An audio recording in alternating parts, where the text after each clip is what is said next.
so they reached out to me, and I mean, I only met them like once, so, you know, kids, you know, and I'm just like, well, we're working.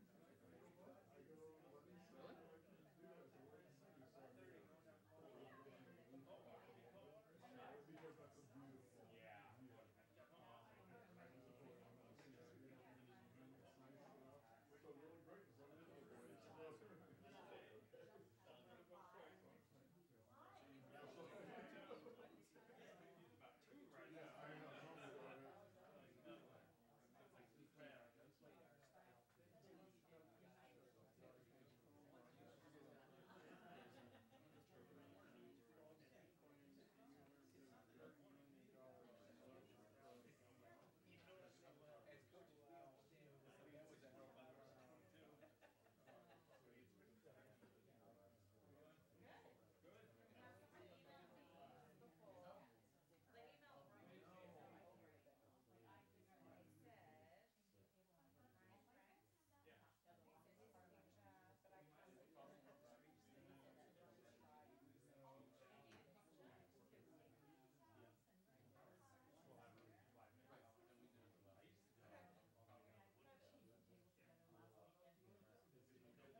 is actually Mary Jane comparison of their method and her method. So I just blew it up, showed it in the zone. And over here is the alignment. This is also the alignment of how. So what happens is if there's a failure in any one lift, sometimes what will happen is the method. Not worth it. So that's what this is. If you have a high pressure and a low pressure, Yeah. I do a lot better. export this video.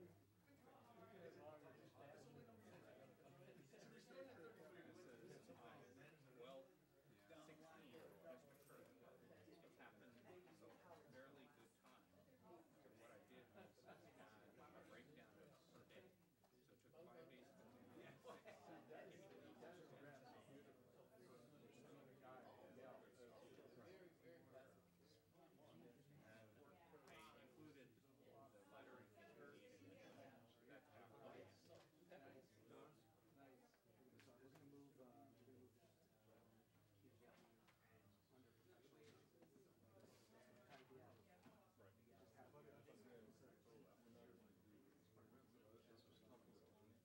took 5 days to complete 6. I included the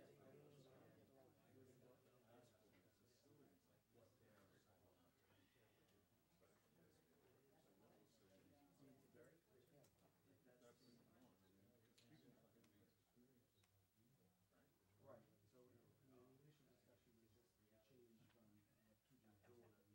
was just a change from two to door, and clarify the board was going to be certainly correct. Who's doing it? I'll do that. But it's okay if you do it, it's just okay, not okay to be on the same page. It's funny, man. You girl I grew up with. You can hear her son, his wife, and a friend of ours.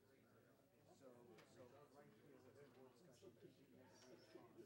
We're not So doing that I said, let me see if I can do it. So I think,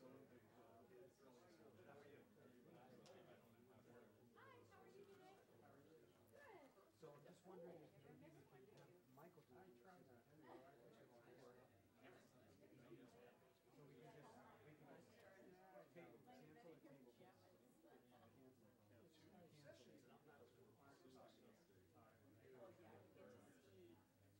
table, cancel the table. I think Paul was going to Yes, visit you, let me but go. unfortunately you're here and he's over there. Let me go find him. Does he know I'm here?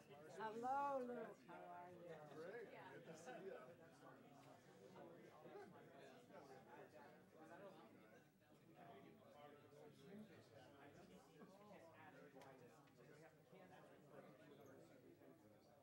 Jerry, I have a suggestion.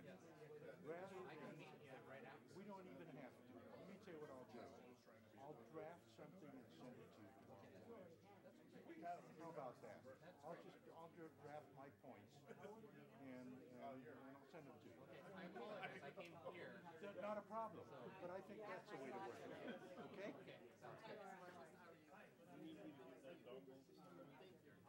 was going to go find Pam and have her put it on the Go ahead.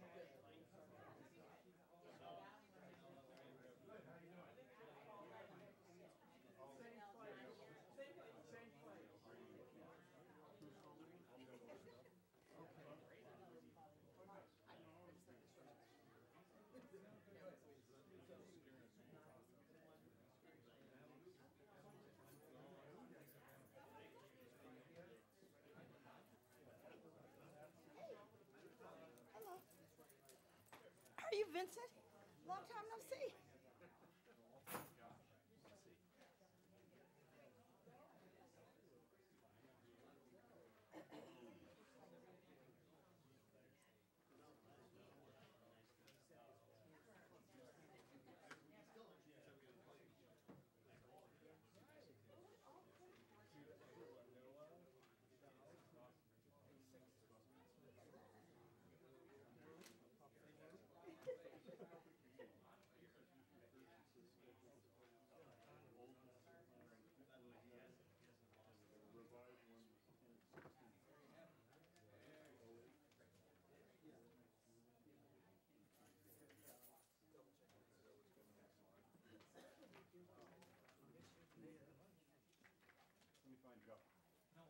So, yeah, we're calling it. Hi,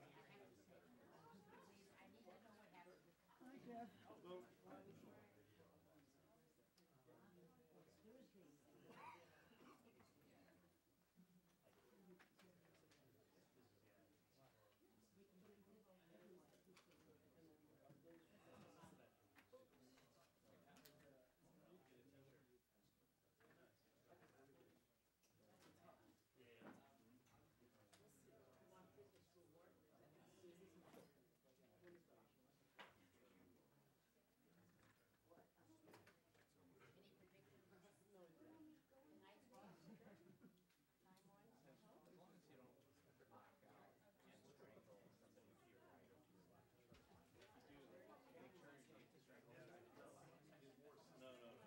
don't knock out and strangle somebody to your right or to your left. If you do, make sure you aim to strangle the guy to your left. He's bigger than I am. Hey, I'm ordering a pizza. Anybody want?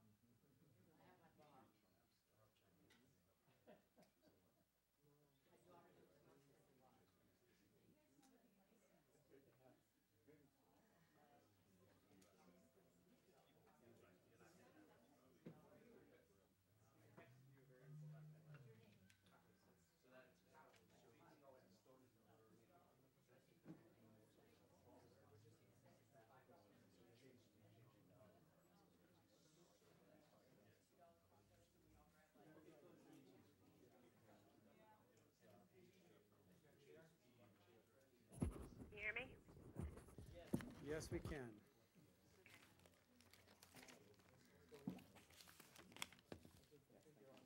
I can.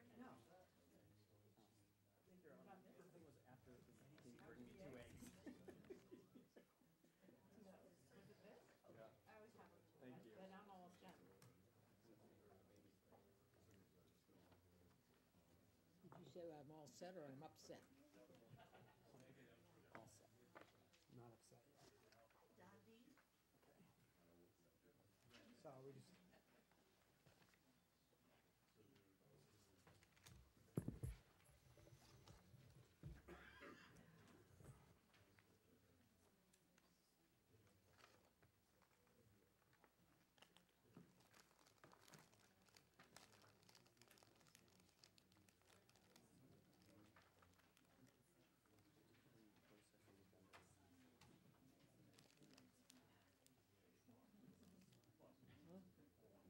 My daughter said take a bath.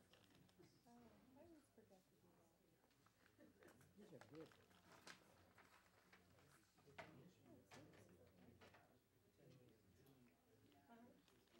love pizza. I think I love it. You know, and with all the reconfiguration and everything, the one thing I would love to see some more Okay, good evening, everybody. Thank you for your patience in getting started tonight. I call the meeting to order, and I would like to call up, if I can, one of our representatives from the wonderful city, Darren Grilly. Would you like to lead us in the pledge tonight?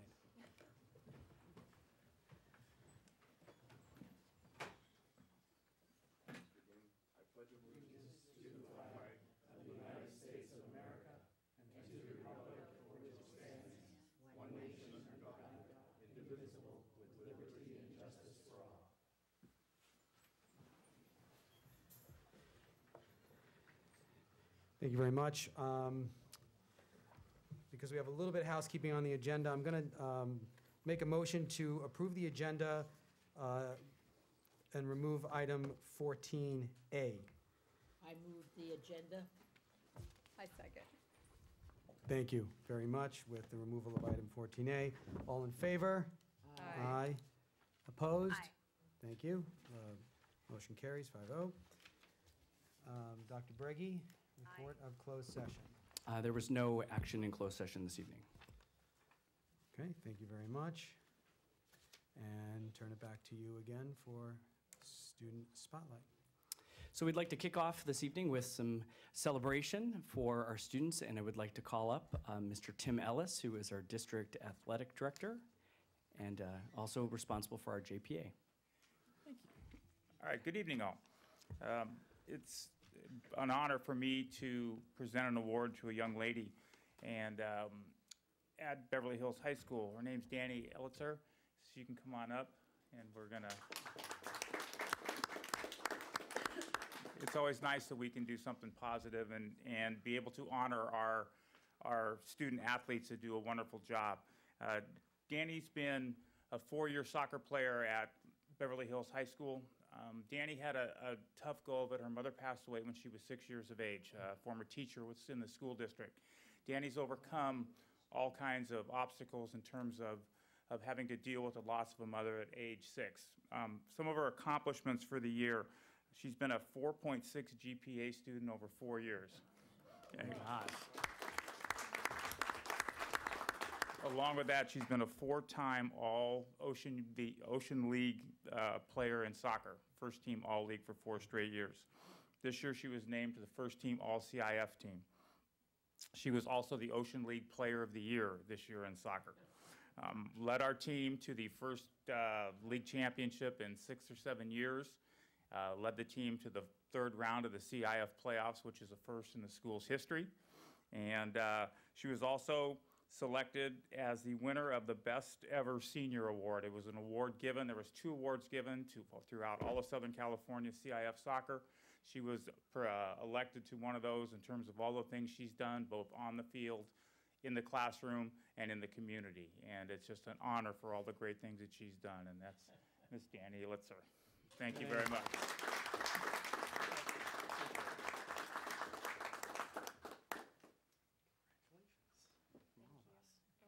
The soccer team has a gift for you.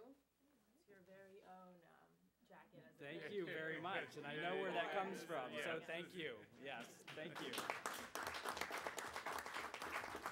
Thank you all. I appreciate it. Yeah. Colleagues? Word from the classmate? I mean, Danny, I've known you for a long time. It's been a pleasure going to school with you. I know you're an incredible person, so it's just been nice getting to know you, and congrats on that award.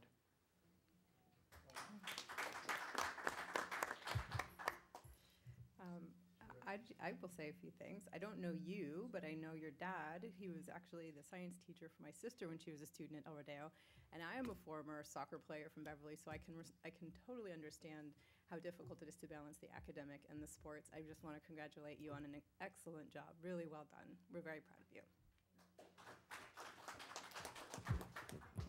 Well, I just need to tell you that I'm very proud of you, but I have to tell you, I feel like I have a little connection with you. And I think Iran, your father, will attest to that. I not only had your mother as a student, and I can tell she was an athlete and a student also. So I know that the apple didn't fall far from the tree. And I want to congratulate you and just tell you how proud I am of you. And also to your other extended family, having worked with all of them, and congratulations. I want to join with my colleagues in congratulating you and thanking you, and to tell you that you're a great representative of our district and our community, and you'll go down in history here.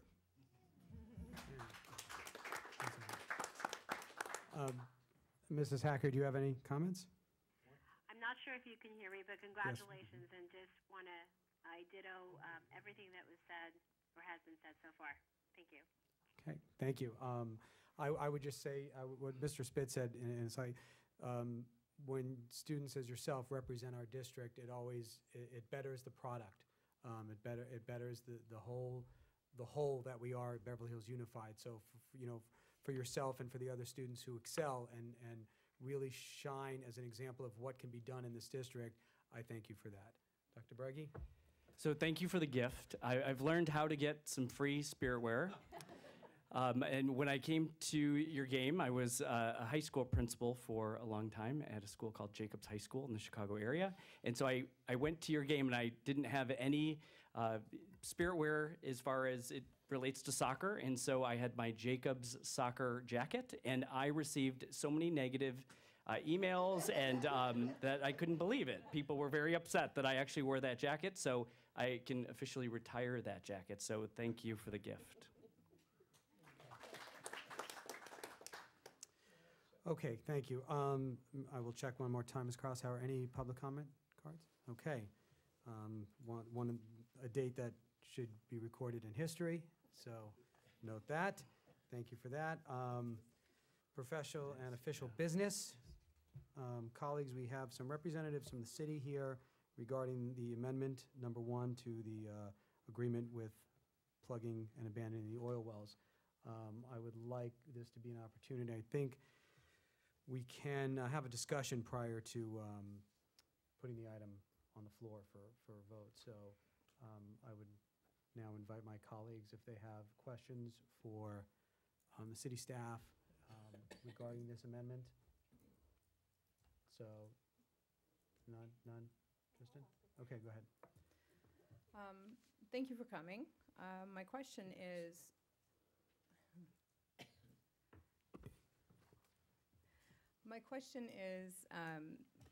I understand that you've had an opportunity to sit and work with Mr. Blake and Mr. Pileman on the methods that are used for the capping and plugging. And I just wanted to know if you could comment where you've netted out, as far as I understand it. Are you in agreement with the methods that are and the standards that are being used? Well, we've definitely had a more collaborative approach in the recent months. With the city has retained a third-party expert in this industry to provide some kind of another set of eyes, bringing expertise that we don't have, because obviously the city doesn't plug oil wells very often, or the school district. So we've been working together, our 2 project management teams and the consultants, to kind of in addition to ongoing value engineering that's been a part of the project with the project management team, bringing in these experts to look at the approach to how the well is cleaned out in preparations for plugging, as well as how the plugging is going. So there are many areas where we are in agreement, and as we go forward, we are collaborating together. So your opinion is that it's going well, that you've found common ground and agreements? There's common ground, yes. There are definitely some challenges. Each well presents its own unique set of challenges, but I think we've got the right team to address those issues. Terrific, thank you. Mrs. Marcus? I'm okay. I'm about the amendment, about signing the amendment. That's what I'm waiting to hear more of the comments. Well, we can ask those if you want. Can we ask that? You can either ask them to these gentlemen, or we can pull up Don and Terry. Well, I've been pretty much of an advocate of the fact that this should be a 50-50 split all the way down the line, and that the city is now taking the stance that they're only going to do a specific amount.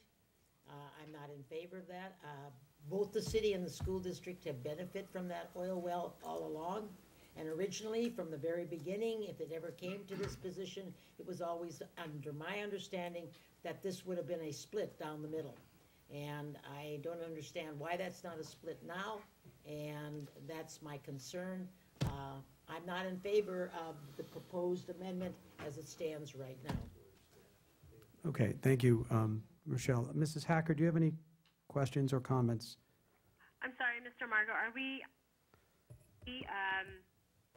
has the actual agenda item been motioned, or? No, we haven't put it on the floor because we wanted, if there was a discussion for initial questions for the staff, we can put the motion on the floor. Nobody has made the motion yet. Right, okay, so I was waiting for the motion, that's why I thought I So missed it, but. you could feel free to put them. We can make comments after the motion is on the floor, correct? Yes, you absolutely can. So if you'd like to put the motion on the floor, feel free. Yeah, I don't think I appreciate staff or the engineers coming to our meeting. I don't have any questions for them. Thank you. Okay, colleagues, would anybody like to make a motion on this amendment? I'll make a motion on the amendment. I'll make a motion for approval. I'll make a motion for approval. of the, It's on the top of the. sorry, not approval, for a vote, yes. To consider and approve or reject City of Beverly Hills Amendment Number 1 to cost sharing agreement for abandoning and plugging oil wells at Beverly Hills High School. I'll second. Okay, thank you, Mrs. Walker-Schuman and Mrs. Hacker. Okay, would you like to comment or ask questions now, Mrs. Hacker? So I believe that, yes, I will, Mr. Margot, thank you for the floor. So it's the history of the oil wells for this district has been such that the school district and the city both have shared in supporting the ordinance to allow the oil drilling and then most recently to stop the drilling. The school district and the city both have shared in the profits historically. 50-50 is what I've been told, and I understand that to be the case.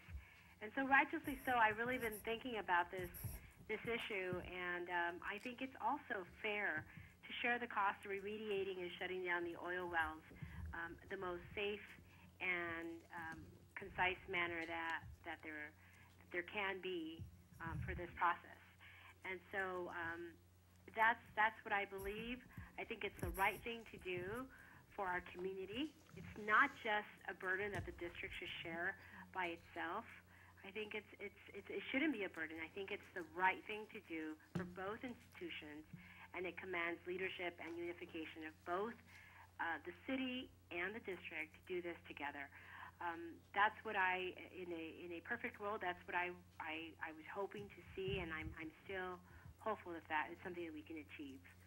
And that's where I'll leave my comments tonight. Thank you, Mrs. Hacker. Okay, I had some questions for both staff. So I hope everybody realizes that almost nobody involved in any elected position was involved in this decision, I believe, except for Mr. Mirish, who was on the council right at the time when this decision was made. And Mr. Mirish, I believe, at the time also voted no to closing down the permission to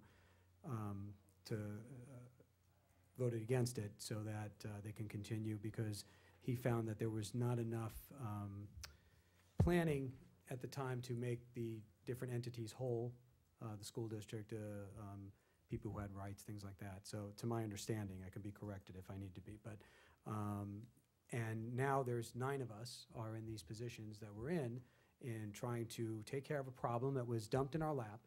Veneco filed bankruptcy and they left. We didn't force them out, you didn't force them out, and yet it's a situation, as my colleague said, that we've shared the responsibility all along. So I have some quick questions, and I do agree with my colleagues on that statement. When the project started, there was an estimate given. Don, you can also come up too if you want to answer these. My understanding was that through different presentations to the board at the time, we understood that it was an estimated cost at the time, that it could possibly change from that once the work started. I was given that understanding as a board member. So now, according to the amendment to the agreement, it's now projected over 20 million, at around 22 million, and possibly higher from numbers that have been thrown around in conversations. But my colleagues asked the city folks a good question, and that is, are we in agreement as to the level of mitigation necessary to cap these wells? That's one of the questions that I wanted to kind of hear from both entities. I appreciated, Darren, your input about how you feel like you're working together and we're getting on the same page. But I just want the community to understand, as I've been made to understand, that there are levels of mitigation and safety, a minimum standard that's set by Dogger, correct? And please get on the microphone if you can. That is correct. So Dogger, which is Division of Oil Gas, GER. It's too many acronyms. Geothermal resource. Thank you. Geothermal and gas. Thank you. So they set the minimum. They set the minimum standard of what we can do, and we as a district are trying to do above that, to do the maximum standard, because the board had given direction that's where we wanted to go with our remediation, because eventually we have students occupying these fields. So it was something that we didn't want to look back and say, did we do everything we can to do the mitigation. So I guess to that effect, where does the two entities stand now on the agreement of the standards of which we should be capping and plugging? I actually prepared a very short PowerPoint. I apologize. I prepared a very short PowerPoint presentation to illustrate the comparison between the two methodologies, what I would call Dogger Basic, and what it is that we're doing, and to illustrate some of the differences in cost. It is very rudimentary, but I thought it would help illustrate. So, and I just go back a slide, since this is in perpetuity now. It does say closed session board meeting. It should say open. Oh, it just should so say people- open. I apologize. So people, okay. I will change that, You so may I continue. apologize. So there has been a couple of task force meetings between experts from the city and experts from the school district to discuss methodologies, what the differences of opinion is, and what really has come out of the meetings, as I understand, and perhaps the city folks may agree or disagree with me, so they're welcome to speak. But our understanding is the methodologies, as far as pricing and working through the methodologies, this project was never going to be an $8 million project. The $8 million was an unfortunate number that was arrived upon long ago during Veneco bankruptcy proceedings.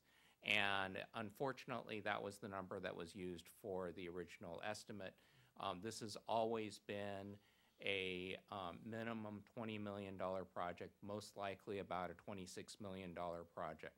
And what I saw from the paper trail is in December 5th of 2017, there was an agreement that was entered into with the city to split costs 50-50. I do understand at that time the city believed that it was an $8 million liability. So therefore, what they signed up for was $4 million. The district signed up for $4 million.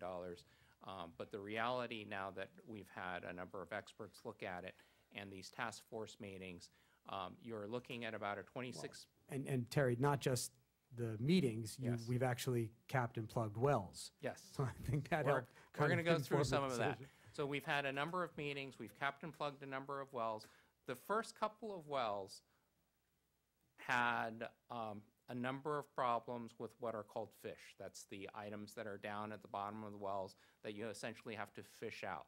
So it took a lot longer than expected in order to get those items out of the well. And the first well, we actually, it was quite a task, and ultimately it was approved by Dogger. There are minimum standards with regard to Dogger. So what I wanted to illustrate was the city has two experts. One expert's name is Eric Whitten, one is Don Clark, and we have our own expert, Mary Jane Wilson. And between these two experts, they've been working through different methodologies. Though this looks like a lot of stuff, the reality is our team of experts are largely in agreement, are working very, very well together in figuring out what needs to be done with regard to the wells. Just to kind of give you an idea, actually, what's helpful with Whitten is what he's been suggesting. This is one of the city's experts, is what I call Dogger minimum, or very close to Dogger minimum. Not saying that he is trying to get us basic, but it's helpful to understand where it is that he's coming from, so that we can understand our range of possibilities.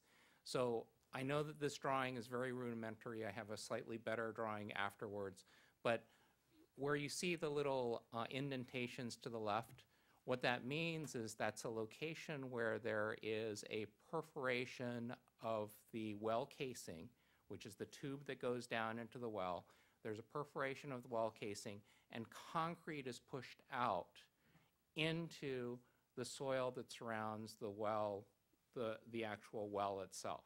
And the reason why the concrete is pushed out is because we are in an area that has very high methane. So the idea is when you push the concrete out, the methane will be contained within the zone.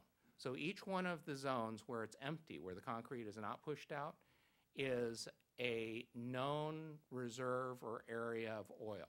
Each reserve or area of oil is known to, is a known area. So what the experts have done is they have tried to build a plug above every zone and below every zone to try to cap not only the oil but also the methane from going around the plugs that are being put in. Couple of the other suggestions that were made is that instead of using a particular type of concrete with a what's called a Class G concrete with glass block, what that means is when the concrete hardens, concrete naturally has some voids, and gas can permeate through the concrete. What we've been doing, what our experts have been suggesting, what we've been doing all along is we've been adding gas block to ensure that the gas itself doesn't permeate through concrete. We've been doing much shorter lifts, not the lifts that are being suggested here. And I'll talk a little bit about the cost differences because ultimately the cost difference isn't that large. This is actually a better drawing of what it is that the difference in methodology are. On the left is a geological testing analysis showing what it is that the test equipment is showing as it goes down into the hole. So the area, there are certain areas that have voids, and what happens is in the areas that have voids, concrete is pushed into the area. The areas that are black are areas where there's no information or that it actually has a void. So what happens with the areas that are black is they're treated differently. You'll see that there are more lifts used in those areas where there are larger voids. So if you go to the right, the first colored line, that's the Witten methodology. That's the methodology where we're doing what it is that Dogger would require minimum at least, right? So that's the capping above and below each oil formation. On the right is what it is that we're actually doing. So Mary Jane Wilson, our consultant, has been using gas block. She's been using shorter lifts and also pushing concrete out more regularly and comparing against where the voids are based on the geological formations. Witten is doing the same thing. You'll see the area where there's a lot of black. He has smaller lifts in that area because he too knows that that's an area that's more likely to have gas. So all I did here was I took it and I blew it up a little bit so you can see the difference in the lifts. The concern that we've had, and Mary Jane, our consultant, has had, is you'll see that there is at least a 500-foot lift on the left colored chart versus the right colored chart, which is what it is that we've actually done. So the left is the suggestion by the city's consultant. The right is the suggestion from our consultant. We ultimately built what it is that's on the right for this particular well. So on the left, the concern is that when you just plug at the top and plug at the bottom, there's a larger chance that gas can migrate around or that methane can migrate between the wells. So just for illustrative purposes, I thought I'd show exactly where it is that these wells go. So this is a underground alignment of the oil wells the actual lines that come out of the oil wells to give you kind of an idea of what it is that we're looking at. They're like spider tentacles. They go all throughout the city. And some of them are close enough where the gas can migrate between the different wells if it's inadequately plugged. Here's another view which is also helpful. This is a cross-section to show you what the actual wells and the depths are, and ultimately these wells turn and go throughout the city. But when the the lines are closer, there's a higher chance that, that methane can move between the wells. Here's a drawing just to kind of illustrate. What can happen is if you have a low pressure zone or permeable zone, even with a plug in place, you can actually have methane that would move around the area. So that's really the concern. I'm not saying that the city's consultant is not worried about this. The city's consultant is just as worried as our consultants are. It's just two different methodologies.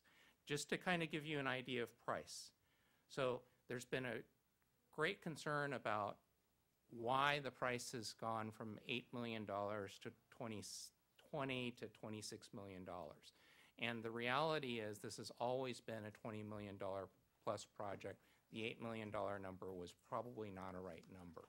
But we are not doing the bare minimum. The reason we're not doing the bare minimum is our concern that there's a possibility that you would have methane. And our foremost concern is safety, which is why we've taken this approach of doing shorter lifts to have more plugs in place. And the whole idea is so that methane can't escape.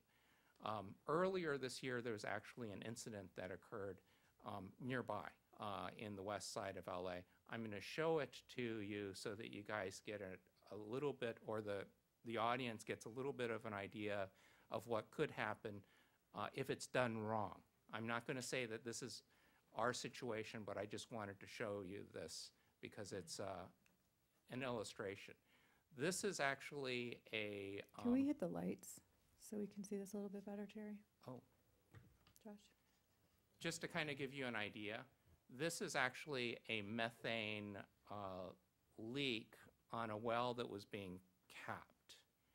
And what had happened was, my understanding is that these wells were being capped much the way that ours was, but the methane moved between and came out actually in a different location than where the well itself was. So this is actually a very serious situation with methane leaking. It could lead to a flammable situation. So that's what we've been trying to avoid. You also see in this one that there's a guy up there. Yeah. So he's trying to get out of there as quickly as he possibly can.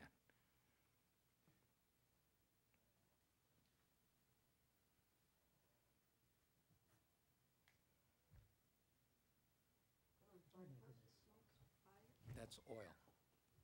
Actually, that's a mixture of gas and sandy oil. Oily sands. So, and the white color is steam actually from the water. This is what we're trying to avoid. Not saying that that would happen here, but this is what we're all preparing for. All of the consultants are very, very concerned about this because this is a safety situation that we need to make sure. Dogger agrees with the consultants, agrees to cap that our wells are properly capped, gives us the seal of approval saying we are okay, so that we don't have a situation like this ever occur on our campus. And just to point out the obvious, Terry, I mean, obviously this looks like an area where, there's some construction and, our situation is different. We've got students that are much closer to where we are today than in this picture where it looks like it's more of a construction area. Absolutely, which is why we've gone above Dogger minimum standards with a very keen eye towards methane and how methane moves, especially between wells, through permeable layers, and the like. This is actually, I wanted to bring you at least some good news, some success stories.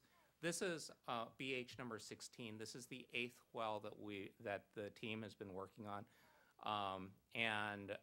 Over on the right-hand side is a timeline. So this well is just finishing up right now. This well basically finished in about 2 weeks. So you'll see how quickly a well that is capped efficiently actually works. How many feet was that well? It's over 8,000 feet, This one is 81? 8,107 feet. Good. As a matter of fact, this is actually the first well we form a task force. We form a task force combination of the city staff, the consultant, and the WCI, and Jeff Plowman here, myself, and also ARB's staff. And this is the first successful well we really did. Actually 17 days, we complete this well. Okay, great. That's So good if we news. can keep going like this, there will be a success from now on. Okay. So part of the reason why you have a high estimate is not, if you go by the first couple of wells that did not finish in 16 days, then what happens is your estimates get skewed based on the events in the past, because you use the events in the past as an estimate of events in the future. The team has worked very well together to try to reduce the number of days, to work faster. The reality, though, and I'm just gonna say it bluntly, is the differences between what it is that the city's engineering team and expert team and the district's expert team have been working on. They generally agree the cost differences, even with what I call Dogger minimum, is not that big of a difference. Roughly between $75,000 and $85,000 per well is what we're really talking about. We're not talking huge dollar differences. So I wanted to illustrate that because I felt that that was helpful to the board. With regard to the item that you have in front of you, what you have is a suggestion from the city that they have concerns and they want to cap the total dollars at an $8 million contribution. So they took their $4 million and they doubled it. If the district puts in $8 million, that's $16 million. If this ultimately becomes a $28 million endeavor, and I'm not saying it is, let's say it ends up being $28 million, then there would be $10 million that would be district responsibility. So when I work out worst case scenario of $28 million to $26 million, you're talking an 18 to a $16 million excess liability with a minimum of $10 to $8 million beyond what it is that the city has paid. ARB is out there working.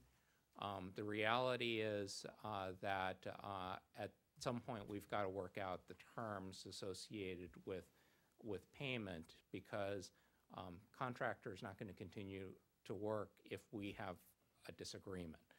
So we need to make sure that we at least keep the flow of money working so that the contractors continue to work on the well. We don't have that concern right at this moment, but at some point the amount of money will run out. Okay, so I would ask a couple of questions. Vincent and Darren, is there anything that you saw in this presentation that you would outwardly refute? The only thing I can mention it to you, Terry did a wonderful job, very good illustration. He used concrete, but actually we are not using concrete. We're using cement. Okay. Okay? That's the difference. Concrete's got glue. Concrete, you got gravel in there. Cement, Okay. it's just sand and cement. That's it. Okay. Okay? Tomato, tomato, right? And if I could just please add a few comments. I do want to clarify that our independent consultant is more than, I don't want to mischaracterize the memo that was shown up there.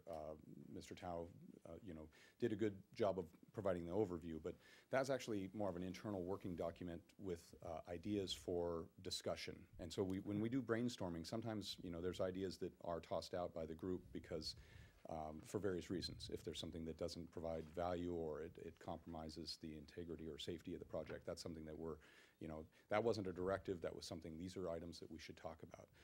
Use of gas block is something that we definitely aren't promoting, the removal of that.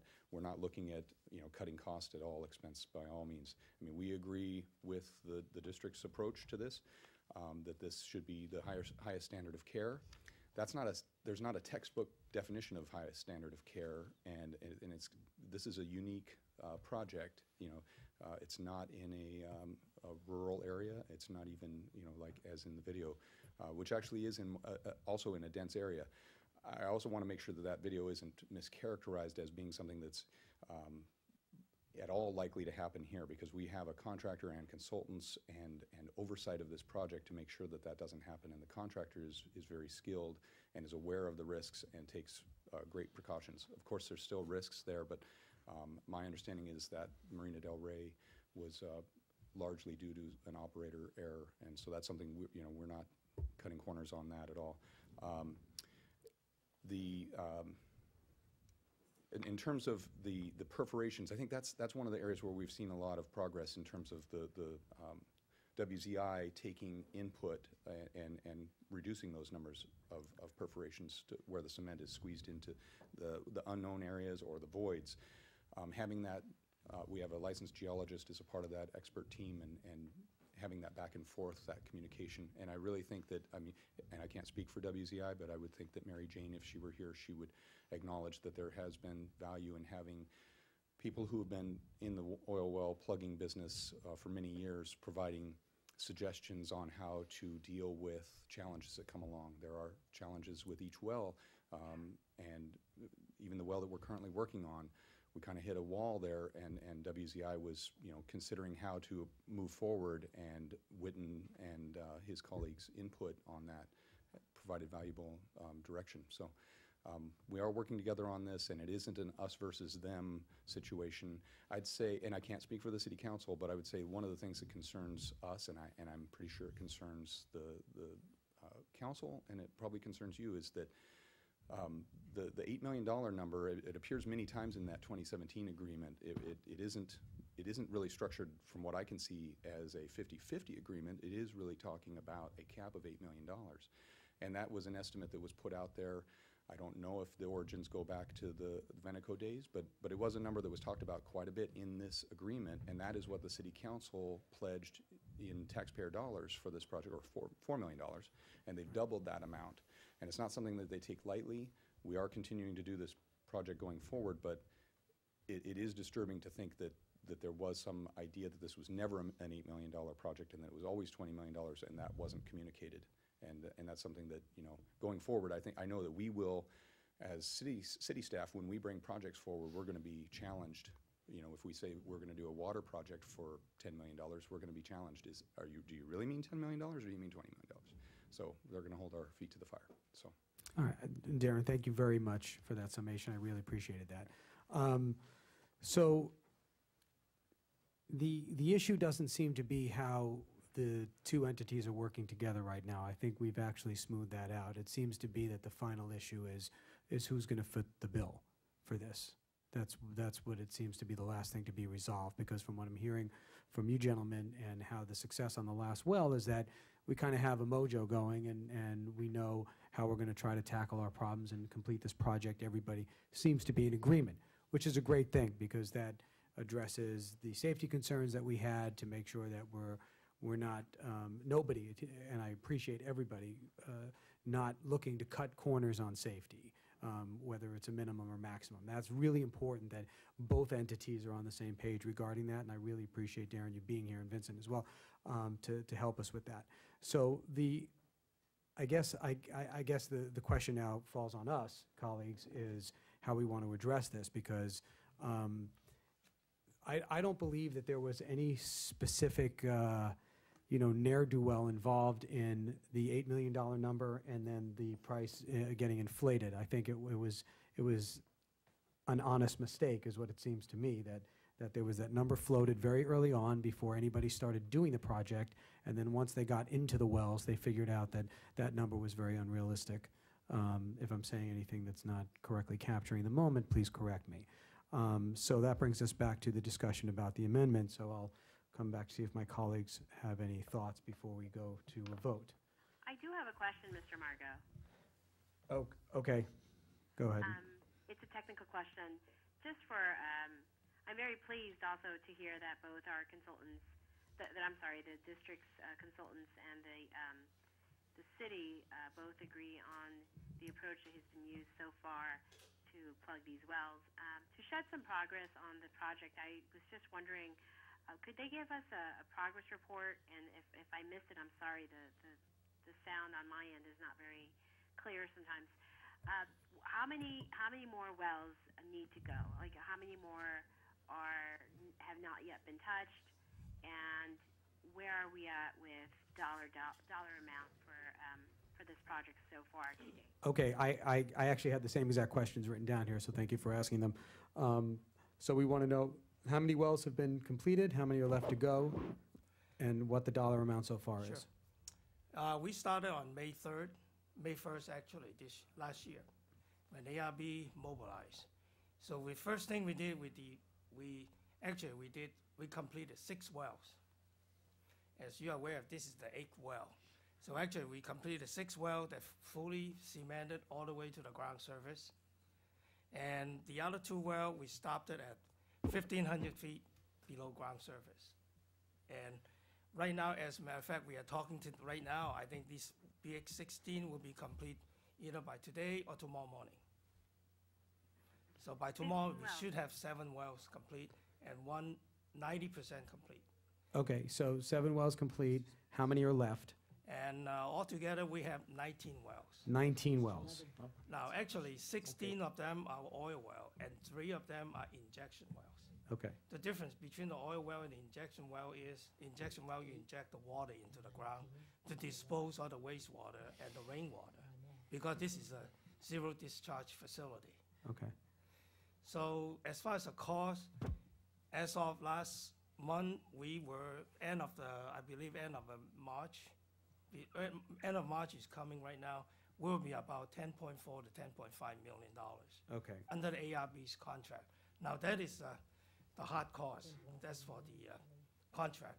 Plus, you have about $1 million of a soft cost in addition to that. Okay. So I would say right now at this point, our expenditure would be around $11.5 to $12 million. Okay, so a $25 million projection, it seems fair to say, with 11 wells left to plug.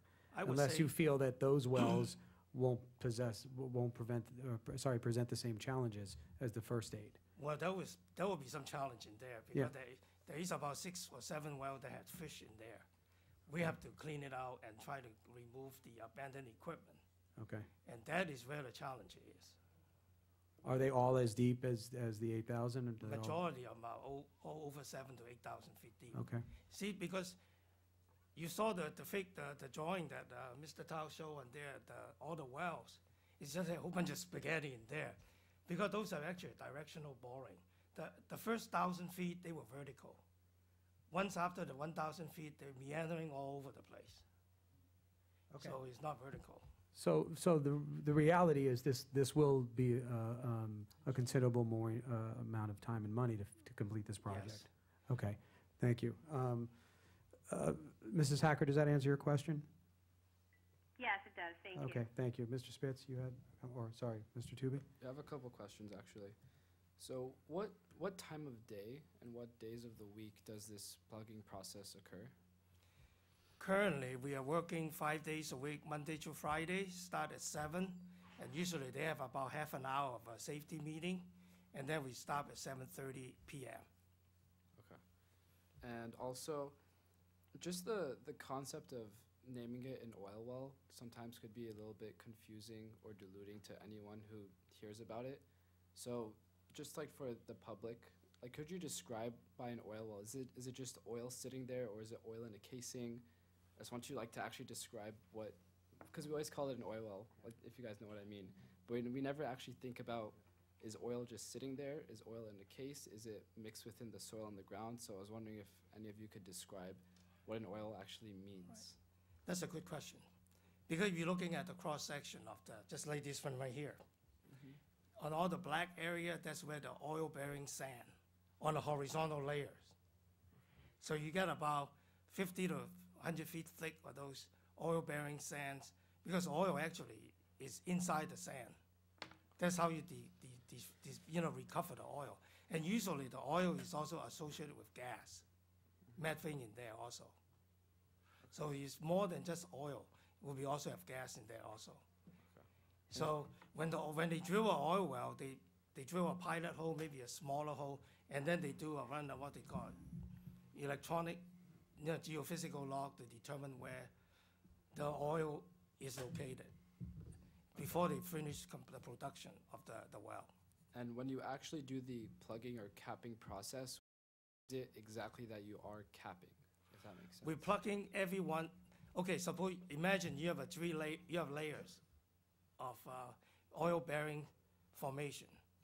What you're trying to do, you plug 100 feet above and 100 feet below. That's what the Division of Oil and Gas requirement.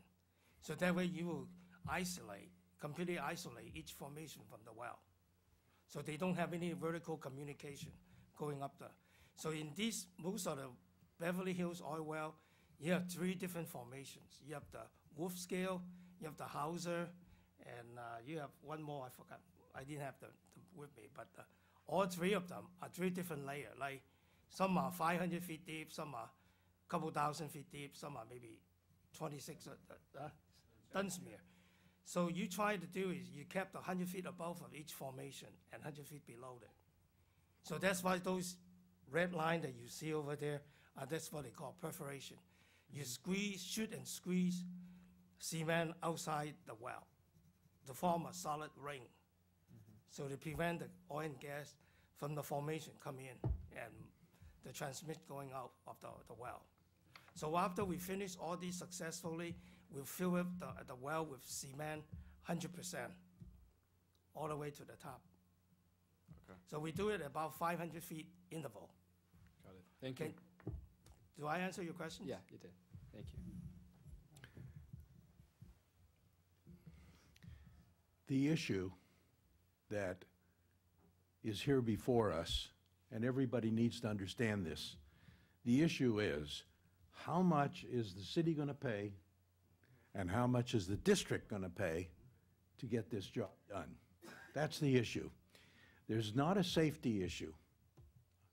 I think that, I'm sure that the city and the district are agreed that the level of safety comes first. Safety comes first. There's not an issue, as we've heard, as far as how the work is proceeding between our consultants and the city's consultants. Those are not issues. The issue is who's going to pay and how much. Now, here are the facts. Both agencies, the city and the district, have, over the years, received about $25 million in revenue from these oil wells. It's about equal. So that's number one. Number two, it is true that in the original documents, the estimated cost was $8 million. And the city and the district agreed in those documents to share that cost equally. So that was $4 million apiece. Then, as it became clear that it was going to cost a lot more, the city eventually agreed to double their commitment to $8 million. So that meant that if we were contributing equally 8 and 8, that would be a total of 16 million. But that's far short of what it's going to take. Now, so what are the elements that should be determinative about how much the city pays and how much a district pays? These are the issues. In this work, by the way, the city is the lead agency in this work. The district is not. But the district is the owner of the property. And the city points out, and not incorrectly, that as the owner of the property, legally, the legal responsibility falls on the owner. However, whether the city pays for it, or how much the city pays, or what portion the district pays, it's public funds that are being laid out. Now, the district has no reserves that are available to pay this out. We have no reserves for this. The city's reserves are astronomical. However, there is a disagreement about how much the city is willing to pay, and how much the city should pay and how much the district should pay. The district, the only source that the district has to make these payments is funds obtained by issuing BH construction bonds and using those funds. So, for every dollar that the district will pay, it's going to cost eventually the taxpayers close to double that amount, because we're paying it off with borrowed money. The city does not have to pay it off with borrowed money. So I think that's an issue.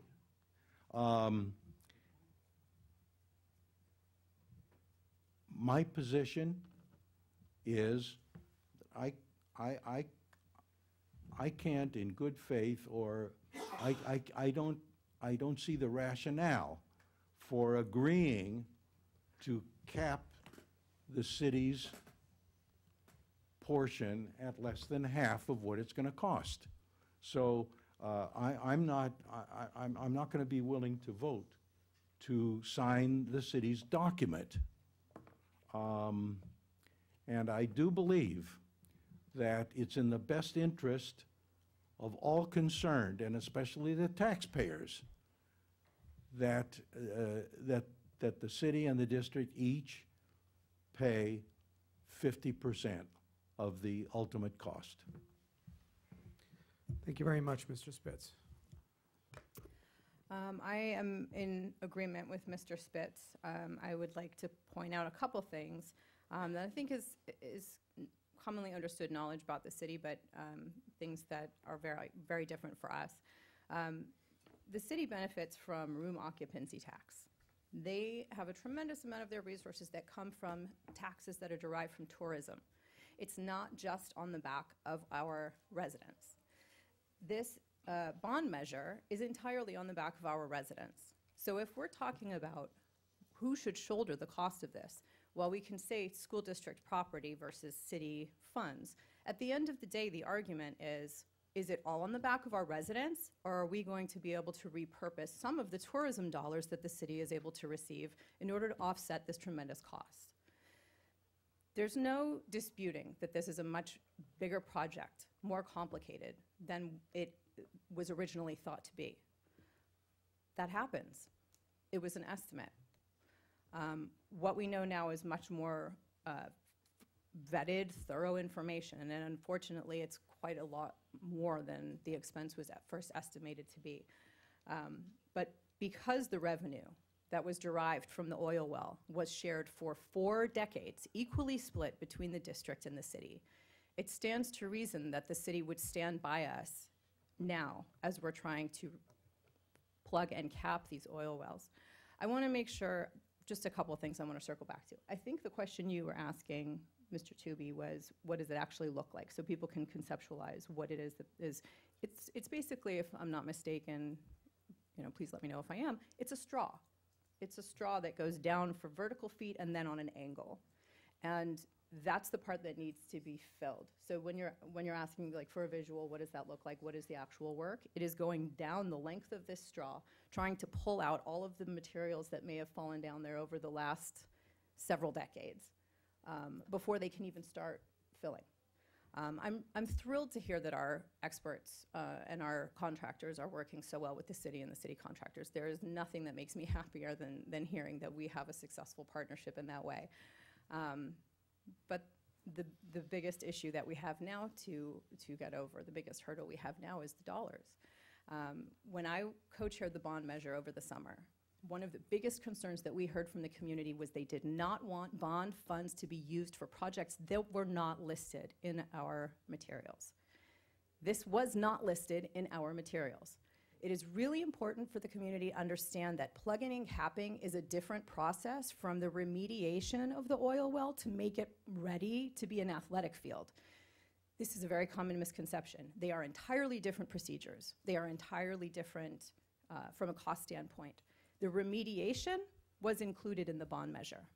The oil well capping and plugging was not. So if we take bond funds and repurpose it for this, there are construction projects that we promised we would do that we will not be able to complete. That means that we will be coming back to the community and asking for another bond measure so that we can see through our commitment. I can't think of any person in the community that I spoke to during that election cycle, during the campaign, that voted on this bond measure that would say, yes, I want to use that money that way. It stands to reason that it's a far better use of funds to actually pull from the resources of our tourism business to be able to fill this void, so to speak. So I am not in favor of agreeing to this amendment. Okay. And I think beyond the legal obligation, the fact that we own it, it's a moral obligation. This doesn't only impact our students and staff and our campus. I live just on the other side of Olympic. It impacts all of the residents too that live around here. We need to make sure that this is done. We need to make sure that it's done properly, and we need to do it with the help of the city. They've proven to be good partners in making sure that this is done properly from a safety perspective and from a methodology perspective. And I hope that they also will prove to be good partners in helping us see this through financially. Thank you. Mrs. Marcus?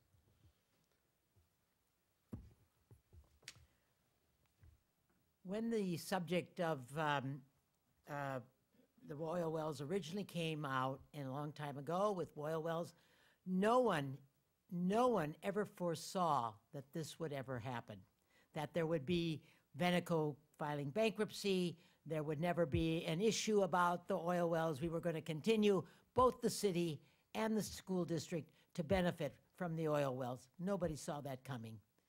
And nobody saw the fact that maybe they should have put a little bit in reserve and put it aside, maybe because this might come to fruition. Nobody did that either. But now we're at this critical juncture in which we have to decide if we want to spend taxpayers' money, because that's what it's going to be, to remediate these oil wells or to plug and keep them safe for our children. I would not want to be a member of the city council to vote or to not give the money, knowing that my school district is going to suffer as a result of it. So I spoke just a few minutes ago about it before they even had as an amendment, as a motion. And I just want to say that I hope that the city council is listening and hearing our words about their share and the fact that it's only fair that they take their share and they take their part and help in the plugging of the oil wells. And so for that reason, I cannot vote on this Amendment. amendment. Thank you very much. Mrs. Hacker? I think I'm ready to call for the question, Mr. Margot, unless you have other comments. I do. I had one other question because Mrs. Walker-Schuman brought up some interesting points about the BH bond, so I wanted to bring up Don Blake, if I can ask you a couple of questions. There are, when statements are made, as Mrs. Walker-Schuman made about the capacity of the bond to fund any portion of this, it's logical that taxpayer money that is interest-based should not be used. Obviously, more money is then being spent than needs to be. I absolutely agree with that. We had a remediation budget as part of our BH.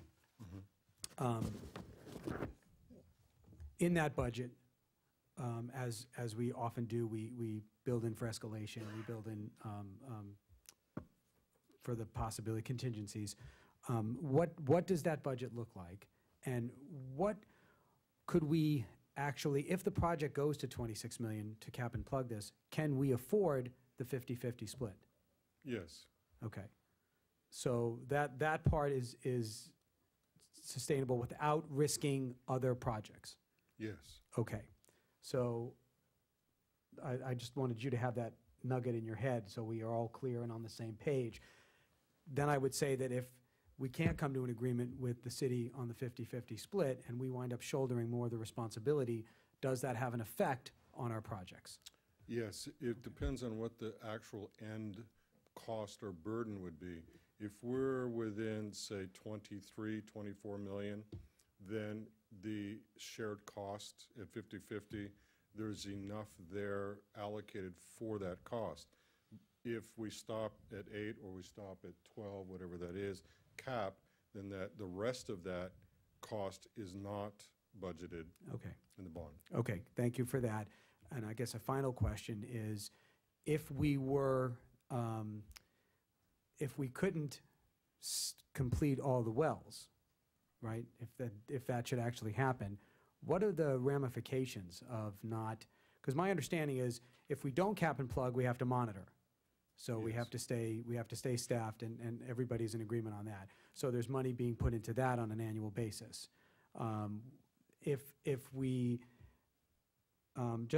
we can't leave them alone. You either have to monitor them or you have to cap and plug them. That's correct. Or you have to operate them, correct?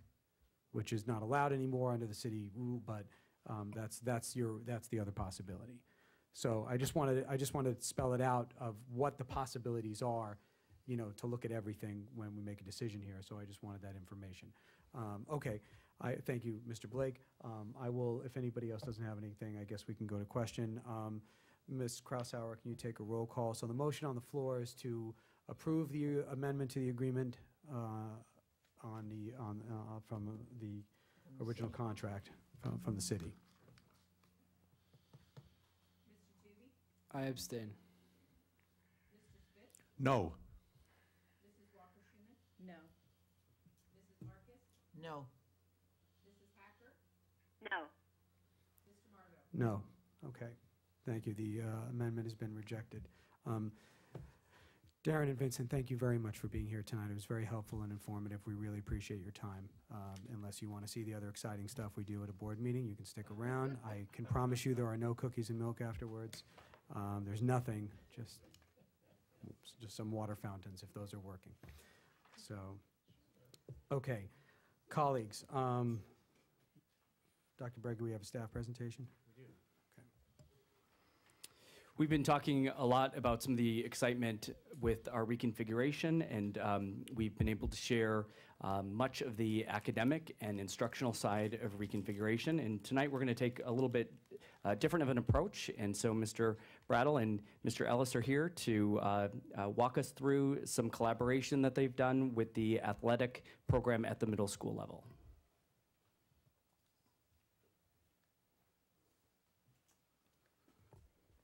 Good evening again, Mr. Camargo and the Board of Education, Dr. Breggy, and the district staff. We thank you for allowing us to come forward and talk about what we feel is some exciting stuff moving forward with the middle school athletic program. I would like to first of all introduce part of my team that's been working. We've been meeting every other week for about 6 weeks now, putting together our presentation that we want to show you and where we've come up with and where we want to move forward to. So I'd like to introduce Ms. Kelly Park. She's the new AD at the middle school.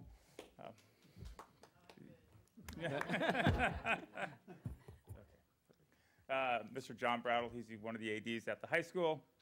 Todd Rodansky is one of the new ADs at the middle school. And Mr. Seth Gusau is one of the outstanding parents that we've had with our committee. So they came to support me. They did not want to get up here and stand with me, but I'll pay them back later. So anyway, but thank you so much for this. Anyway, this is where we're at. Our reconfiguration, our advisory committee, and our little motto that we came up with is, you want to play, there is a way. And that's our goal for all kids in our group. So we introduction our team. This is what we're going to go through tonight, our mission, our goal, our rationale, and the benefits of a middle school sports program. the company that we're going to go through, our offerings, our expectations of a student athlete, cost projections and funding, recommendation, and our next steps. So I'll try to be as brief as I can, and we'll go from there. All right, there's our team, and I've introduced some of them too. Some of them are not here tonight, and we have a great mix of parents, educators, and athletic directors, and it's been amazing as we've worked together, the amount of information, the good information we've gotten from our parent community in terms of things that, from a parent standpoint, what they would like to see, and we're real excited about what they've all brought to our table, and it's fun, so we're really excited about that. All right, our mission, okay?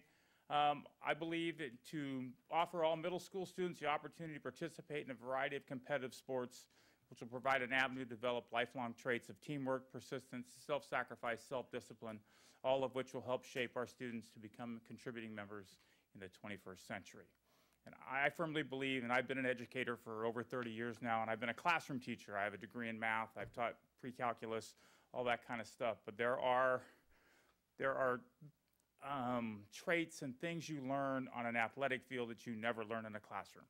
And it's amazing what you do. And I think the part of this, I think, will help our middle school moving forward, will help our young kids in developing some of those traits that you learn. And I took advanced calculus, more than you want to know, and I never learned about a whole lot of discipline and self-discipline in terms of those things and how to deal with teammates and adversity and success. So that's kind of what we believe, and as we've come together for this, for our mission. Our goal, we want to build a comprehensive competitive athletic program at the middle school that will provide equal opportunities for all of our middle school students, regardless of experience or ability. That's kind of where we're basing our program on. We want to provide an opportunity for every kid to have an opportunity to play competitive athletics. And we think it's very, very important, and especially regardless of experience or ability. Our goal going in is to have a non-cut situation. So any kid that wants to play will have an opportunity to do something. And we've picked our sports carefully in terms of provide opportunities in the fall, the winter, and the spring for students to be able to do something, even if they're not a stick and ball person, that they can run and they can do something that experience some form of competitive athletic ability. All right, here's our rationale for our program. We want to provide our students something positive to do after school. Provide students a reason to go to school. I was that kid in 7th grade that I needed a reason to go to school, and athletics was my venue. So I was that little guy that I did that, and so I understand where that is. The third one, it's been one of my things since I've been here. I think we need to work very hard to retain BHUSD students in BHUSD. I did some data analysis early on. I think we lost 40-some odd kids last year that left after the 5th grade going into the middle school, and I think there was 78 to 80 that decided after the 8th grade to go elsewhere and not stay within our school district. And that's 120 kids, which I think makes a huge difference, and I think as we move forward, that's one of my big goals, is we need to keep our kids here. And I think by providing this opportunity for them, that we'll keep those kids. Kids want to play, they want to compete. And a lot of people don't like to believe that, but that is true. And now we're going to provide them, hopefully, with that opportunity to compete for their school and with their friends. Okay, and I think it unites student athletes earlier and develops some school spirit.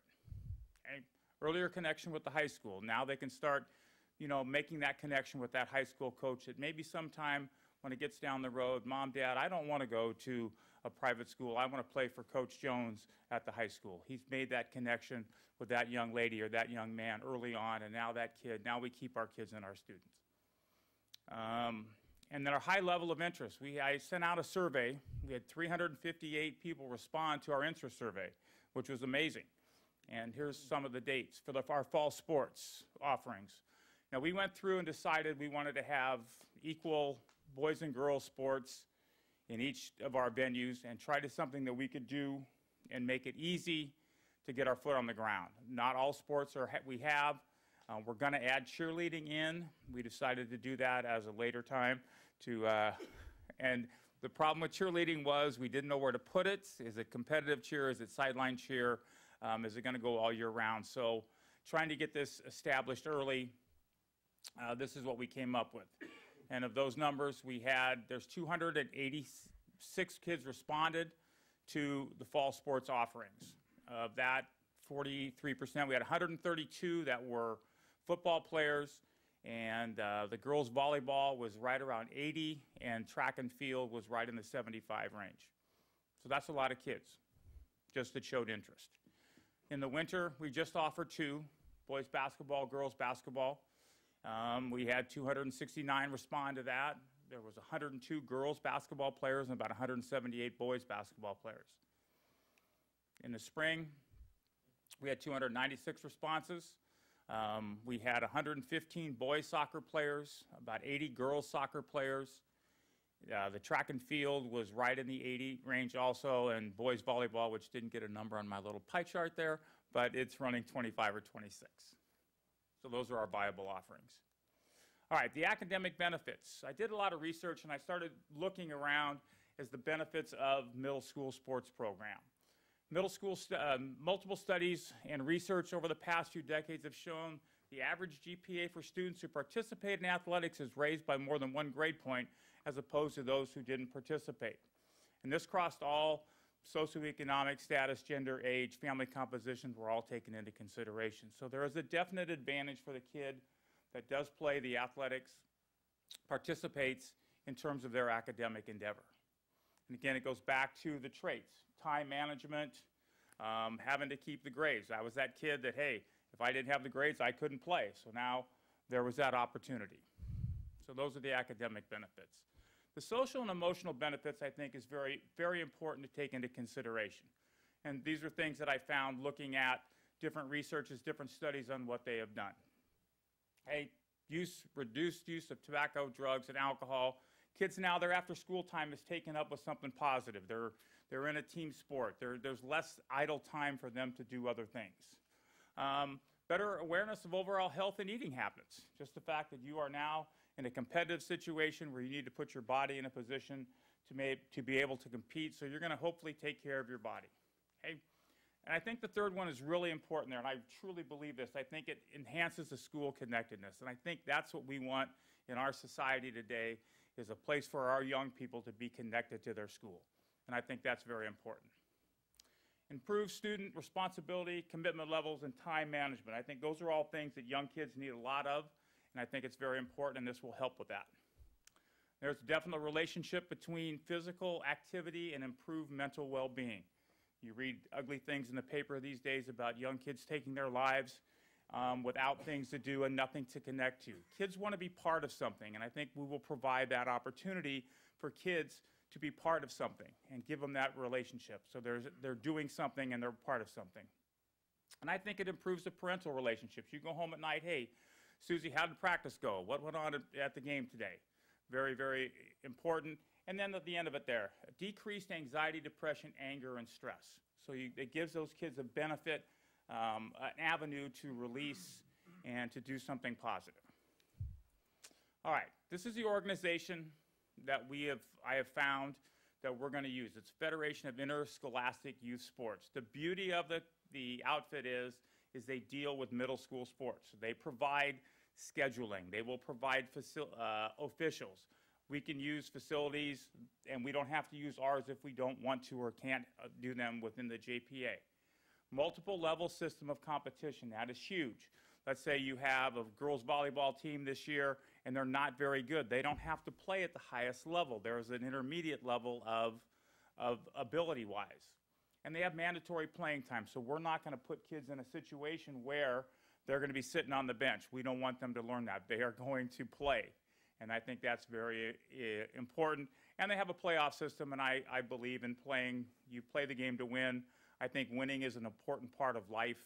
All of us that have jobs at some point in time, we interviewed for the job, we won the job, we had to learn how to deal with it. Sometimes we didn't get a job, and I think winning and losing needs to be taught, and that's, I think, something for kids to shoot forward to. All right, here's our offerings.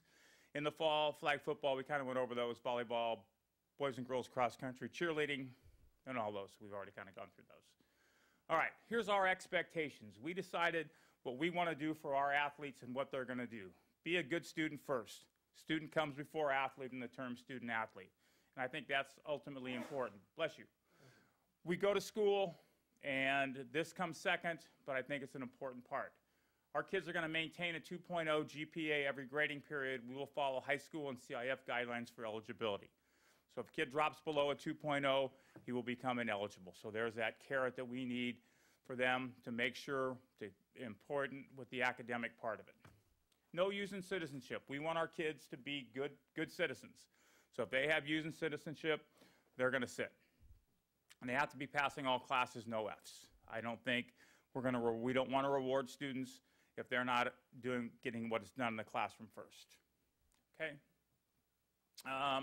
Proper conduct in the classroom, on campus, and throughout the community. I'm an old school person, and I believe if you belong to a school and you're an athlete 24/7. So if you're out at the theater or something hanging out on the weekends and you've got Beverly Vista football on your shirt, then by gosh, you better live up to that. And I think that's very important, and I think we should hold them accountable to that.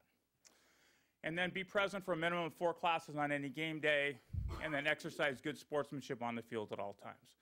Those are our expectations that we expect our young athletes to adhere to as they go through. Okay. All right, the fun stuff. Cost projections. Okay, it's not an oil well, I'm just telling you that right now, okay? And it doesn't have to be capped. All right, so the league entry fees. It's $500 per sport, per level, per season. So if you have 3 volleyball teams, it would be $1,500, $500 per sport. Transportation costs us $400 per trip, approximately 12 to 14 trips per season. Coaching stipends, we're thinking through the BHEF, they hold it at about $2,000 for those additional coaches. We figured in time-wise that would be about what it would be to start for each coach. Equipment, $2,000 per sport. Uniforms, $2,000 per sport. And we decided, and we really thought, we need to have a trainer. You know, we cannot have athletic stuff going on without somebody there to take care of a sprained ankle, a knee, a kid gets knocked out, something happens. We need to have somebody on campus that can take care of that. Now, somebody brought up that could you extend the health aide if they're in that position a couple hours a day. Just that was kind of a side thought that we thought maybe that could work. And training supplies runs about $100 a week. We estimate approximately $50,000 per season, give or take, depending on the number of kids. I did some numbers, and if it kind of works out to that, give or take. Probably take. All right, funding program sources. Okay, we have the school district, PTA, BHEF, BHAAA. I've talked to the BHAAA people. I'm having lunch with them on Friday. They want to get involved in the athletic side of it at an earlier level, so I will work with that. Community partnerships, outside fundraising opportunities. We discussed parent donations, suggested $350 per athlete per year to help offset some of the costs. We're going to do an athletics physical night as a fundraiser. Every athlete's going to have a physical to participate, so we're thinking we come back to school, we would have an athletic physical night, make it a fundraiser, help offset some of the costs. All right, here's our recommendation. Board of Education determine the annual financial commitment to the middle school athletic program, hopefully by May 1st. That was up to you guys. You dictate to us how you want to do that. That would kind of help us get it going. The budget request is $150,000 annually. Once district funding is established, we will approach the other fundraising means to complete the budget needs. And so that's kind of how we figure. Once you establish the fact what you feel is viable to give us to run our program and to implement what we want to implement, and then we'll work backwards from there with our additional funding sources. Can Yes? you go back, Mr. Ellis, to the one with the $50,000, the one? There? Hey, I actually worked this thing. Got it. $50,000 Per season. So for the fall sports would be, Is that 3 seasons? Okay. yeah, we have 3 seasons. So figuring, and some of that comes from the fact that, let's say we have 3 volleyball teams, we're now going to have 3 volleyball coaches. So that's where we came up with those numbers. I didn't see the season. Oh, I'm sorry. Oh, I put it there, huh? No, I didn't see Oh, it. okay. Me, not you. Okay. I'm blurry-eyed from putting this thing together. Somebody's paying attention. Thank you. All right, so our next steps. This is where we're at. April 25th is the middle school orientation. We're going to go there and present information to the students, find out hard numbers. The survey was just a survey, not sure how many will actually play, but we want to start getting some hard numbers. May 2nd is an open house night. We want to have information available for parents. Mid-May, we want to have an athletic kickoff parent meeting, summer camp information, and how we're going to move forward, and let them know. And by that point in time, we would start getting hard numbers from kids. It's just not, you know, hey, I think I might want to do it, but nah, when it gets down to it, I really don't. Continue our coach search. We've got a few in place so far. We're starting to look more. Now we need to start to order equipment and uniforms for our fall season. We need to get that in. I am meeting with Ms. Walker-Schumann, and we're working on a uniform buying agent that we can use throughout the school district, which will streamline a lot of our stuff. Start our work on our physical night and secure facilities for our fall sports. Okay. I just want to thank you guys from the bottom of my heart for the opportunity to do this and to allow us to help with the reconfiguration on our side of it. I think the athletic part of it will be exciting. I think it will enhance our overall experience, and I think it will just help our school district all along. So I look forward to continuing to work with you guys and your continued support as we move forward. Okay, thank you very much. I'm sure we're going to be bouncing through some of these slides. Yeah. So be prepared. Let me know. Mr. Tooby? So as a student who was heavily involved in sports in middle school at El Rodeo and here at the high school, I can speak only good things about the athletic program we have, and seeing the potential that we have to do what we can do with the middle school is just amazing. And the big thing for me is that the values that you were talking about that sports teach that you can't really learn in the classroom are extremely important. And the fact that we could start teaching our younger kids at an early age to develop those skills, not only for them to grow up, but also grow into the high school so that they could carry those values into our sports teams here and actually increase how we're doing as a program here at the high school. So I could speak only good things about this presentation, so thank you so much for giving that. Really No, thank you. appreciate it. I really appreciate the opportunity, and to dovetail back on what you said, and I think school spirit to me is a huge thing, and we're lacking that on the high school campus. And I think if we start that school spirit earlier and they find out how it is and how athletics can bring on that school spirit. And I've always said for a long time, you open the paper on Saturday morning and you see what did Beverly Hills High School do last night in their basketball game. You don't see anything about what the third period economics class did. So it's important, and I think it's going to help our school district move forward. So thank you. I don't know what newspaper you're reading. Mr. Spitz. Mr. Ellis, I really want to thank you. I think you've done a fabulous job of putting this together. Thank you. With your team. They're awesome. And this is just so important. What you've come up with is so very important. It's a part of middle school that is essential, just essential. And so I want you to know that, and I'm sure my colleagues agree, I support this 100%. Thank you so much. I second that. I'm a huge fan of sports and athletics for students, even for adults. I don't think there's any age that you really grow out of that. But I think the values that it brings and that it teaches and that kids develop is tremendous. So I'm so happy to see this again. It's making real the promise of what reconfiguration represented a year ago.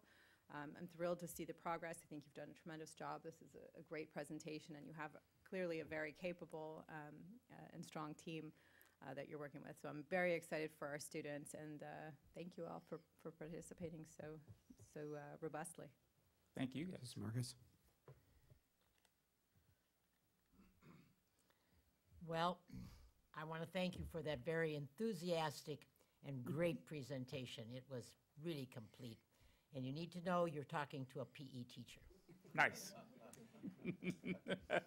My buddy out there. You've been every kind of teacher. Well, I did do math and science, but I started as a PE teacher. I was a jock.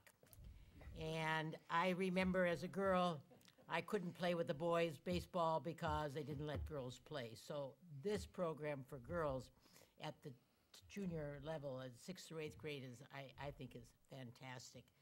I'd like to talk about the potential that the PE teachers themselves will have to help you in this program and to generate a lot of interest and enthusiasm. I don't know who the PE teachers are at the high school, at the middle school at this time. I know they have been announced.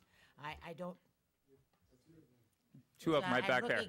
I was looking, yeah, hi, sweetheart. How are you? Brad knows me pretty well. We've had many conversations together. The only thing I'm very concerned about, and this is just one thing, is that so many students have after-school things like Hebrew school, dance lessons, and things like that, and I hope we can get them into this program so that... What our plan is, and I guess I was remiss in not putting up there, we're shooting for a 2-day-a-week practice and a 1-day-a-week game. So we're only going to take up 60% of their time during the week because we understand the Hebrew, the band, and all those other extracurricular activities are just as important. And so we don't want to take up all their time. That like their club sports are doing, and they're playing 7 days a week, and this and that and the other thing. We wanted to enhance their overall educational experience, but give them that taste of competitive athletics. And so we came to that agreement that we wanted to do, 4 hours of practice a week and 1 competition.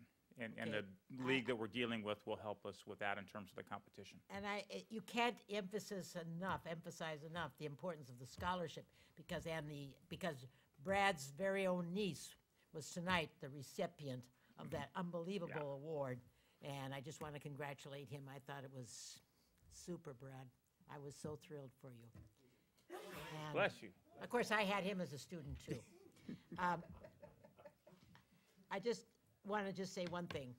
I hope someday you get some individual sports in there like tennis and maybe some other, well, someday perhaps. No, that's the goal, and I think when I talked to Dustin and we talked as a group, when we did this, we wanted to start, I didn't want to have 50,000 things to do. I wanted to have a foundation that we could start. And yes, it's, softball and baseball and tennis. Those will all help. They're team sports. Yes. And so, but no, those are, hopefully this gets off the ground and we start small and we get it established now moving into next year, then we can expand. And this is just a start.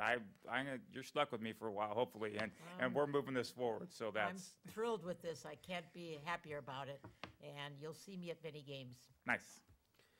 Thank you. Mrs. Hacker? Hi, Mr. Ellis. How are you? Great, Ms. Hacker. How are you? I'm good. Thank you for your good work on this. It sounds like a lot of fun. And what a better way to engage our students and make middle school truly what it's supposed to be, which is slightly competitive and fun for students involved in sports. So thank you for bringing this My pleasure. presentation and to your committee who is hiding in the back who I don't see, but I'm sure they're there. Thank you for all your work. I am, of course, going to support this. I did have a question. Just sitting here and listening to the presentation, I think you made perfect sense as to how you chose all of the actual sports that you're pursuing. In regards to cheerleading, I kind of missed what I think I heard you say that was like an afterthought. And if it was an afterthought, if I heard that correctly, could you tell me what that really entailed? I was kind of shocked that that this was one area that was chosen. I'll tell you why. I think we're already offering dance at middle school. And I think it's when Mr. Allen presented that at the BV meeting that I was present, he kind of went on about how PE is sometimes not very popular with young ladies, and so that this would give a different avenue to pursue. So with that being said, and now cheerleading, I'm just kind of wondering why not something like lacrosse or golf. I'm not sure if you said we were doing track. I don't think we're doing track, are we? Yes, we are doing track. We have running. And again, I wanted a mix of stick and ball sports and not stick and ball sports. And I just want to clarify that my understanding is the dance offering is during the daytime. Yes, sir. This, But how did cheerleading? I guess my question is, how did cheerleading? Did the committee want cheerleading, or did this come from? How did cheerleading specifically? How was that decided? I'm going to jump in this one. When we originally sorry, it's Dustin. It's Dustin. Oh, hi, Dustin. So in our original presentation around reconfiguration, we had listed a series of sports, and as we started to dive into it, the survey that was created was very infant. And so as we started to talk to the community, and we also started to look at the approval of the dance program in the middle school, we looked at two things: either a competitive dance program like the company at the high school, or cheerleading like at the high school as well, because we're looking at the pathways that insert in. And remember that competitive cheer right now in Beverly Hills tends to be mostly female students, but a lot of our surrounding areas have both male and female students participating. And so that would be one of the goals of the middle school cheer program, is to start to bring in some of those male students as well to be competitive. In addition, I just also want to highlight the Beverly Hills, the cheer program actually just won state. And so I also wanted to capsize on that too. I'm just going to tell you out loud. No, the competitive? Yeah, the competitive cheer program in Beverly Hills, yeah, just won state And a month ago.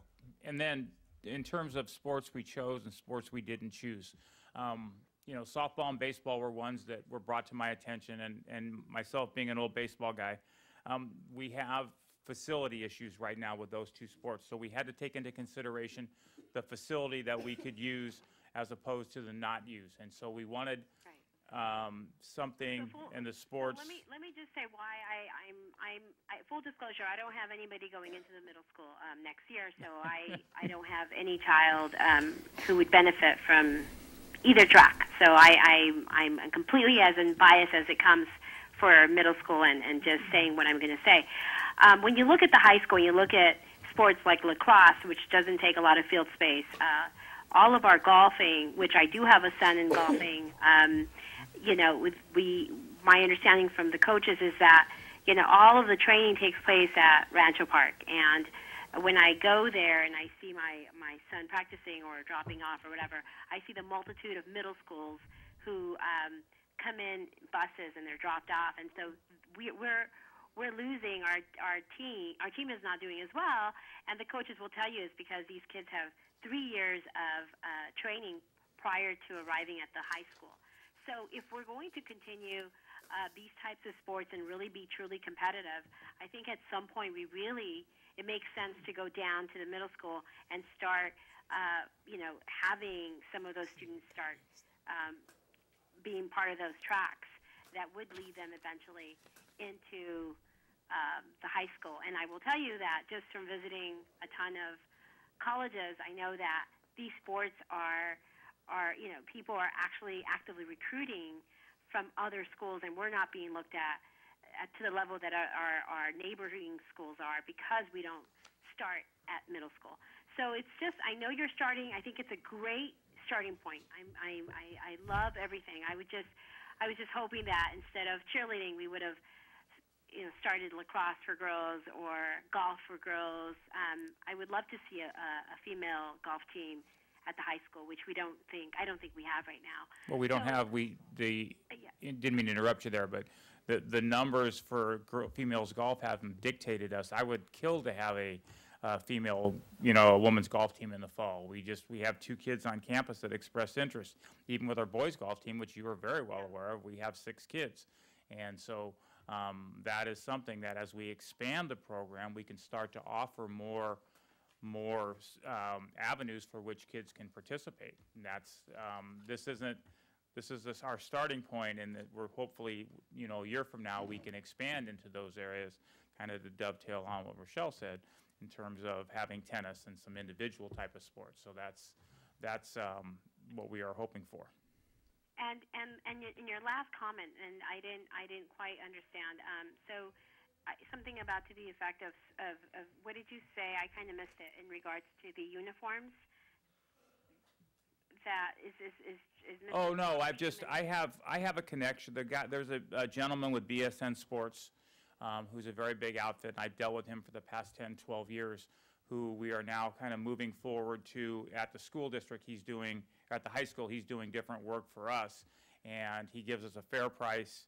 It's done right, and he's very professional in terms of that, and that would be somebody that I would start with in terms of outfitting our students in uniforms in those areas.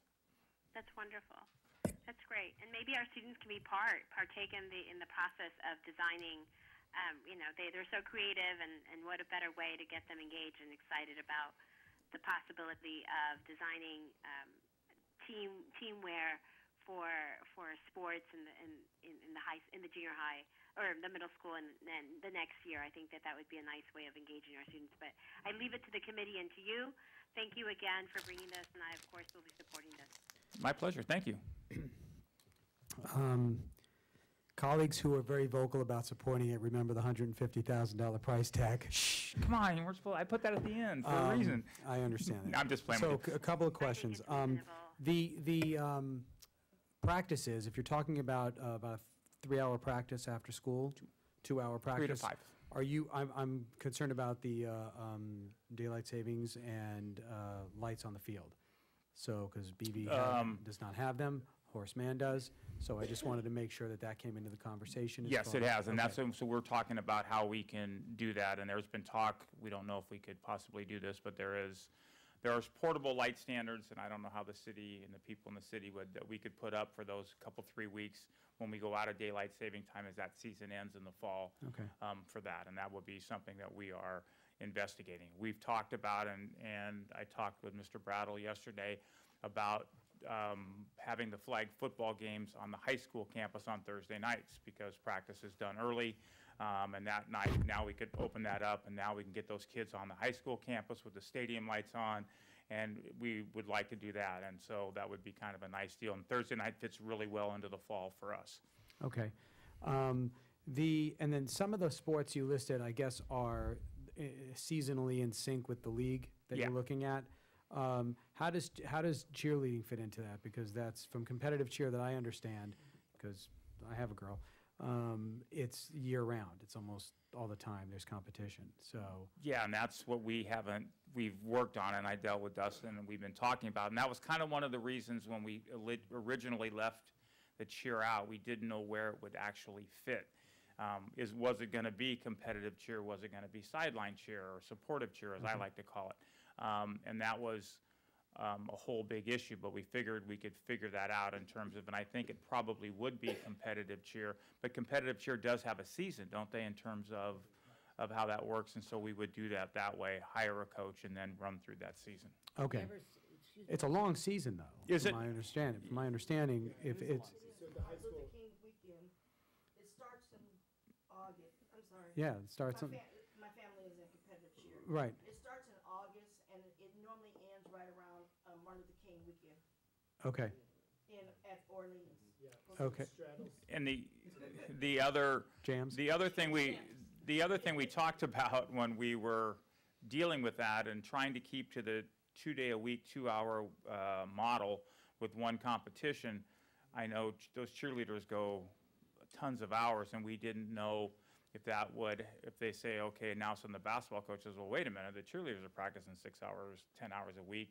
Why can't I practice 10 hours a week? And so that was kind of why we held off on the cheer, because we thought it would be easier to keep that model of, being able to do other things, 2 days a week practice, 1 day a week competition. Right, and I know the facilities used for a cheer team are specific, whether you have a floor or mats or something, it's different than everything else. So. Have you ever seen one? Yeah. Have you ever seen one on television? Yes, I have in person. Okay, so one of my concerns was setting the GPA for 2.0. I've railed against this for years, and I don't know why we have a low GPA as our standard. I just, why 2.0? I'm sorry, why, Mr. Margot, can you say that last remark? Why, my concern is the GPA being to participate is the 2.0 as the GPA, and I'm expressing my concern on how low that number is and how it should be higher. That's a standard across the state in terms of the CIF, and every high school around maintains the 2.0. Now, we could raise it higher.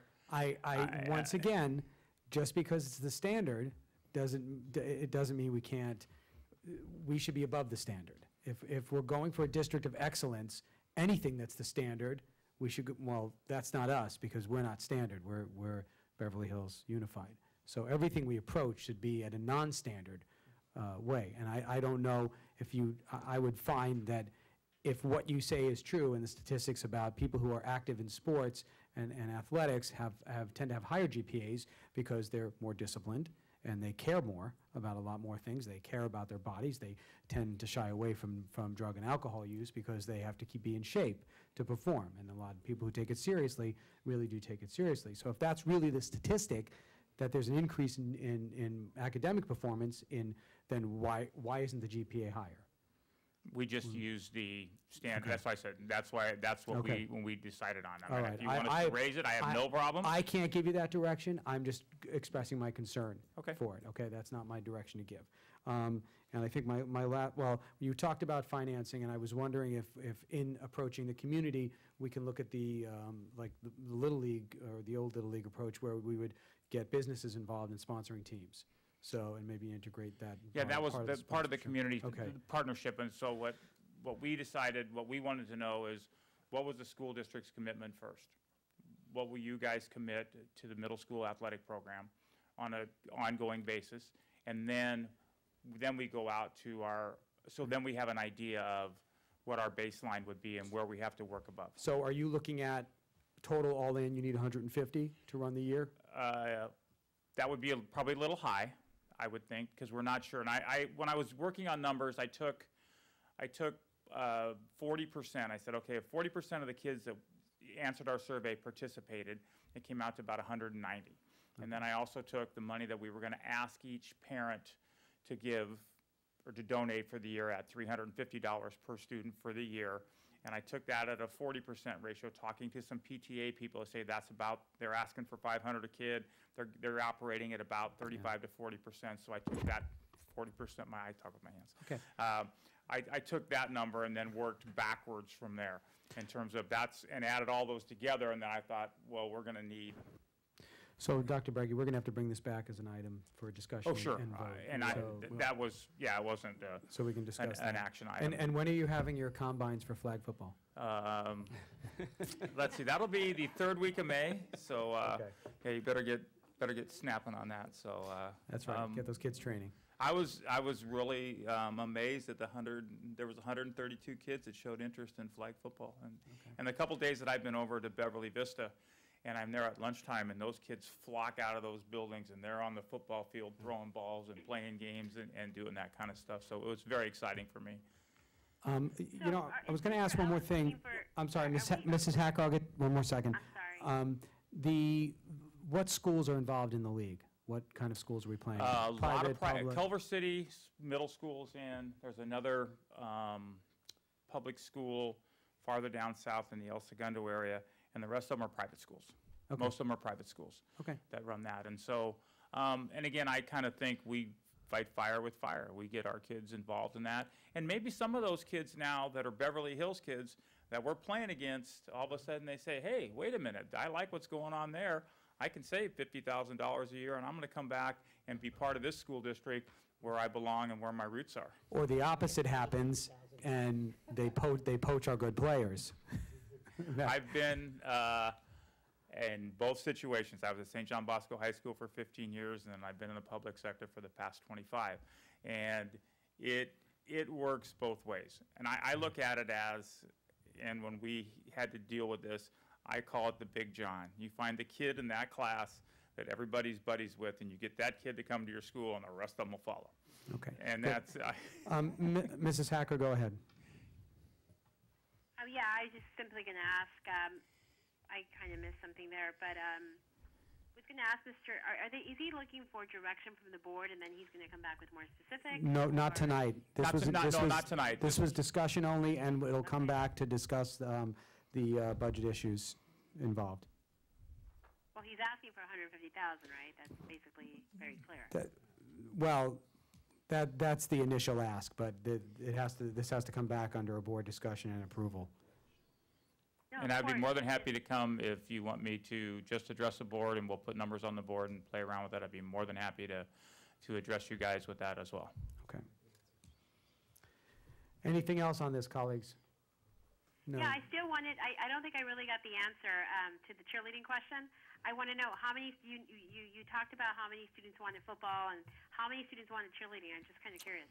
We did not get a number on cheerleading because that number came out. We added that at the end, so I don't have an exact number in terms of that. When we put the first survey together, looking at the situation when we picked our 9 sports or 10 sports that we did, and also when I looked at the website for the league, they had a competitive cheer, they had a spirit component to it, but they haven't done anything in 3 or 4 years. So I was looking at the fact that this company would deal with all of that stuff. They'll handle our scheduling, they'll handle our officials, insurance, all those kind of things, and there wasn't a cheerleading component to that through that company, and so that kind of scared us away a little bit in terms of dealing with what they were. And then we got some backlash, and so a lot of people talked about it, and so we added the cheer part back in. And so it's hopefully, you know, it'll work out and the numbers will be there. Because there was also, and I think Mr. Seaman hit it on the head when he talked about the dance component and the PE. And so the separation between dance and cheer, there's kind of a fine line there in terms of how that's going to work. Yeah. Yeah, I still wonder, do you want to go back and ask your committee, or you feel very strong about cheer being one? And the reason I'm asking is because since I'm sitting here, I've gotten 3 or 4 emails from parents saying, why cheer? And so I don't know how this all, you know, I know you got a survey, you said you had a survey and all, so that just clarifies that cheerleading was kind of an afterthought, seems like, or somebody asked for it. Yeah, so this is Dustin again. So when you look at the actual sports that we are projected to offer and looking at the space within Beverly Vista Middle School, there are only certain spaces, former PE teacher, only certain spaces that are actually safe for us to utilize and be able to offer athletics. Even utilizing Horace Mann's field, but also their rec room. So it's not an official size for basketball, but it's a basketball space, but it would provide us an additional space to practice. And so when we looked at the list of middle school athletics, what were some of the sports that we could provide? So you had mentioned earlier lacrosse or even golf. At the time, we don't have the facilities to be able to provide those opportunities at the middle school and its current standing in 2019-2020. In 2020, 2021, those are definitely opportunities that me and Mr. Ellis and the committee have always wanted to explore as we are looking for what is happening at the high school and what can we bring down with the most minimal construction, which Don and you guys would love, and some of the most cost-efficient offerings. So an example like Mr. Margot, or President Margot had mentioned, it would cost us some materials within tumbling mats, but those are also things that might come with the dance program. And so that's where the conversation between me and Mr. Ellis had actually come from is, do we offer a competitive dance program because we are offering dance similar like the high school, the company is our competitive program, or do we start to build the cheerleading program that doesn't have a feeder program currently? So the dance PE feeds into the company at the high school. This would feed into the cheer program at the high school, which then we might also start to cheer competitively at CFI and other organizations as well. And so that's where we really started to look at is what can we do with minimal amount of construction, least amount of equipment, offer for as many students as we possibly could. Both boys and girls. Yep, both boys and girls, and make sure that this got off the ground very successfully. And so that's where we started. And we knew in the community itself, there is a big draw with, I think they're the Tigers, the Beverly Hills Tigers. It's the Tigers organization. And so we're looking at things that there is a groundswell for, how can we get to be part of. In addition, we did have the conversation, is it going to be a sideline cheer portion? Would they follow the football program? Would they follow the baseball or the basketball program?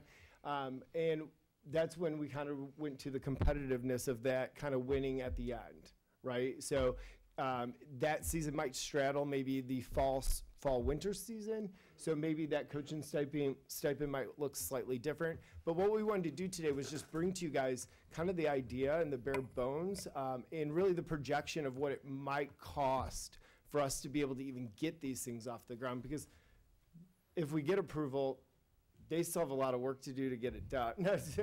You know, to be able to get the equipment, the cost, the coaches, the, you know, FYIA, all those kinds of things. I hope that helps a little bit. And just keep in mind one thing too, we did not replace a sport with cheerleading. It was an add-on. Right. So we did not just say, okay, we're gonna eliminate a sport and add cheer to it.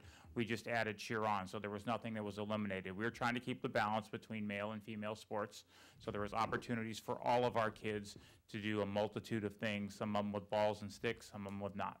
Okay. Mrs. Hacker, were you done?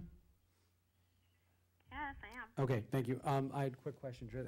Have you vetted out with the JPA schedules and your schedule? and That's has what that we're all working been- on, yeah. Okay, Yeah. so that'll all be, Yeah. okay. Thank you, go ahead. I just wanted to make sure that the flag football is an offering for both boys and girls, That's right? why we didn't put a gender on. I was hoping why. Yeah, that no, was we why. Okay, didn't, just we wanted to didn't put a make sure. gender on that for that very reason. Terrific, thank you. Okay. Thank you very much, colleagues. Thank you very much, Mr. Ellis, and to the team back there for all your work in presenting this. Thank you guys very much. I really appreciate it, and I'm really excited to be part of this. So, thank you. Have a great night. Okay. Now we'll start the meeting. Moving on to the consent calendar. I don't believe I have any items to pull. Colleagues, was anybody pulling anything? I move that we accept this consent calendar as stated. I'll second that. Thank you, Mrs. Marcus and Mr. Spitz. All in favor? Aye. Opposed? Motion carries. Thank you very much. Okay, Dr. Breggy. So there's two different portions to my report this evening, and I'd like to start with just a board discussion about Measure BH bonds, and I'm going to ask Mr. Blake to come up to the podium to talk a little bit, start us off with some cash flow discussion for the board.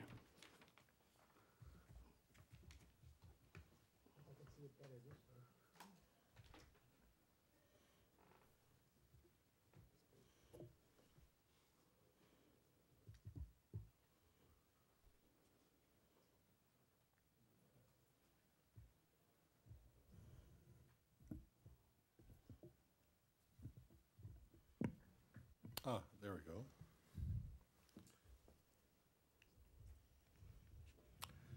I want to start with this. I think we've all seen this before. This was in February. We put a master plan schedule together for what was anticipated.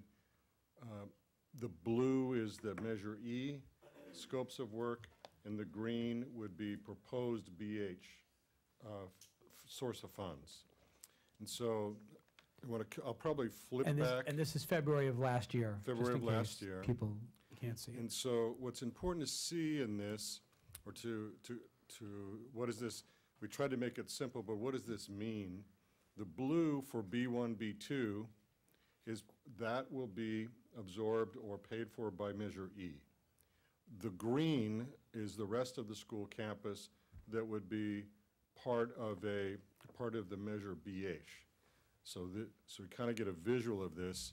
El Rodeo, the blue, represents A, B, C, and D, but not Building E and not the site work and not the estimated field parking.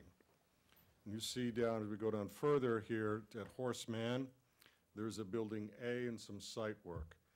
I think that Building A has to do with the roof that'll be done this summer, and the site work has been completed. So I'm just kind of knock out, where's all the blue lines go? Measure, so you see at the bottom Measure E and Measure BH. So the snapshot at this particular time was based on anticipated DSA delivery of drawings that were at DSA at that time. And so that was our snapshot. At this particular time, we anticipated a cash flow for BH about March would be about 50 million. And that's what Kgeet reported the last time they were here. What's changed since February 27th, and the first thing you'll notice is it's not 10/16/08, it's 10/16/18. Okay, that's me, old guy. Okay? So, what's important is to the red lines. I want to focus on these red lines. So, for B3, B4, for example, we have advanced that schedule by 15 months. The reason why we're doing that is because in good faith negotiations or collaboration with DSA, we've been able to grab those drawings and get them out of DSA quicker, okay, which means we're advancing construction. So what that means is for building B3, B4, we're moving that up 15 months till the summer. Okay, well, this means it changes our cash flow needs from the previous slide to this slide. So let me drop down to Building E at El Rodeo. You see the red line goes kind of at the beginning. We've pulled Building E to the beginning of the construction process because it will be done simultaneously with A, B, C, and D. So, same thing with the site work. We're pulling that 33 months, accelerating that portion by 33 months. And the elevated parking in the field, we're accelerating that by 27 months. So what this means is we're pulling forward about $100 million worth of capital improvement into this period. So that will change what our cash flow expectation is. So our staff is completing our detailed cash flow analysis for soft costs, hard costs, completing that, and we'll be providing that to the board and to LaTanya for what that cash flow expectation will be as of today. So that's the simple story of how we got here, and that it's not 50 million, it's probably going to be 150 million. And the reason for that is accelerating about $100 million worth of capital improvement by several months. Okay, colleagues, this is just for information only. So, are there any questions or discussion? Just questions. Yeah. Start. No. Okay. Mrs. Marcus, go ahead. Okay.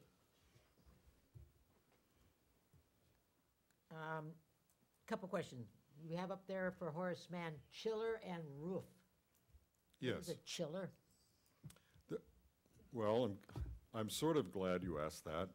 So am I. The chiller is at Horace Mann, for reasons I don't understand, was not put into the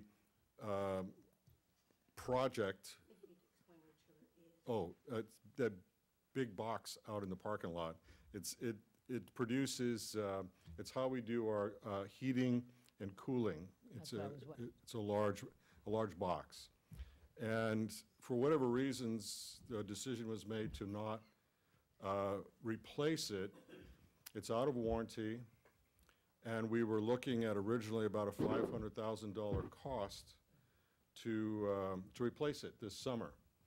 And between Mr. Pileman and between our new M&O director, Ken, they've come up with a plan to recondition it with a contractor, and it's $5,000 that'll give us another 10 years. So we think that's a good solution for, and that's what that's for. The Beverly Hills ADA drop-off was always going to be part of BH. That would be part of this summer's work. And there's some site work that would have been picked up from BH, and if we have the funds, we'll move those forward to the summer. Okay. Moving A, B, C, and E to a finishing date, when would you put that date exactly to be finished with those, the blue and the two, or the A, B, C, D, and E? You say they should be finished on, what is the actual on that you plan to finish that on? When do you think that will be done? It's 24 months, correct? 25. We're saying 2 years? Approximately 2 years. 2 years. Okay, well then my question, and of course, I'm only thinking ahead. I don't know whether I should. I'm looking at the Hawthorne Auditorium. Yes. And if El Rodeo is ready to be moved into, you have expenditures for Hawthorne Auditorium, and yet we don't know what's going to happen at that school at that point when El Rodeo is going to reopen. Can you address that? I have a question about why we're planning that if, in fact, we may not need it. Well, when we originally put this proposal together, it's really a scope and an estimate based on, we tried to focus this bond on drawings that were drawn, that we're not proposing something that has to go into design and go through a 4 or 5 year schedule. So we chose, if you will, together, that the Hawthorne Auditorium was a need to have, to be functional and available. When it actually gets done, would have to do, I think that's a further, my suggestion, which is a good question, is that analyzing that and revisiting that would occur within the next 24 months. I think that answers my 2 questions. Rochelle, since I was on the board when we made the decision to move forward with the Hawthorne Auditorium, and at least include it in the BH bond, part of the impetus of that was that it's a historic structure that we knew wasn't going to come down. We knew it had to be put back online, no matter what purpose that school served in the long run. So we included it to make sure that we gave it its full attention. Now, if we decide to move forward it or delay it, that's up to us. But at least we have it covered once those plans are done, if we want to move forward or not. I just think as a possibility, that's what. Yeah, absolutely, it was a good question. And to that point is why we haven't demonstrated as accelerated. Right. Mrs. Hacker, any questions or comments? Well, just to address something that Mrs. Marcus just touched on, I would just say to Mrs. Marcus that the auditorium, there's value in bringing that auditorium back to life. I mean, it is not being used. It hasn't been used. The only way around us having that auditorium come back to use is to modifying the issues that have been, identified.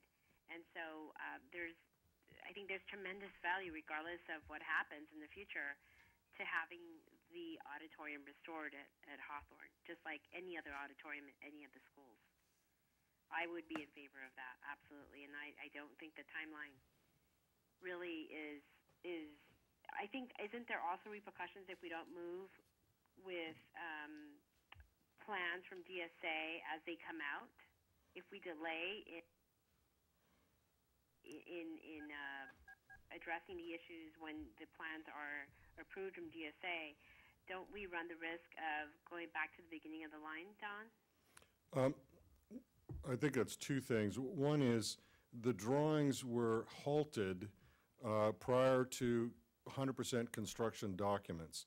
The architect has been directed to complete 100% construction documents and submit them to DSA. So we're not halting anything. We're moving towards the completion of the drawings as soon as possible and get those to DSA. How long it will be at DSA is, I would say at this point, impossible to estimate that. Right, that follows a life of its own. But my point is more that if we let that process run its course, and then we decide, oh, let's just put that offline, then we can possibly run into a further delay that might wind up costing more money in the future, because we are DSA approves plans, but then the codes might change. Is that not the case? Obviously, we want to accelerate construction as quickly as possible across the board. As we all know, our escalation percentages are outrageous. And so time is a critical number. I think that from the standpoint of what's the utility of Hawthorne, I think a decision about its use and how it's going to be, we still need to do the hazmat, we still need to do the seismic retrofit, regardless of the utility of the Hawthorne site. And so I think we chose to put the Hawthorne Auditorium on this bond in this location for the reasons that you stated. Where it is currently on a schedule is completing the CD drawings, and if the CD drawings were done in the next 90 days and it went to DSA, we expect that. In the past, it would have been 9 to 14 months at DSA. We're experiencing 24 to 36 months at DSA. What that means to us is we are expecting the drawings to be approved at the point in time when we anticipate completing El Rodeo.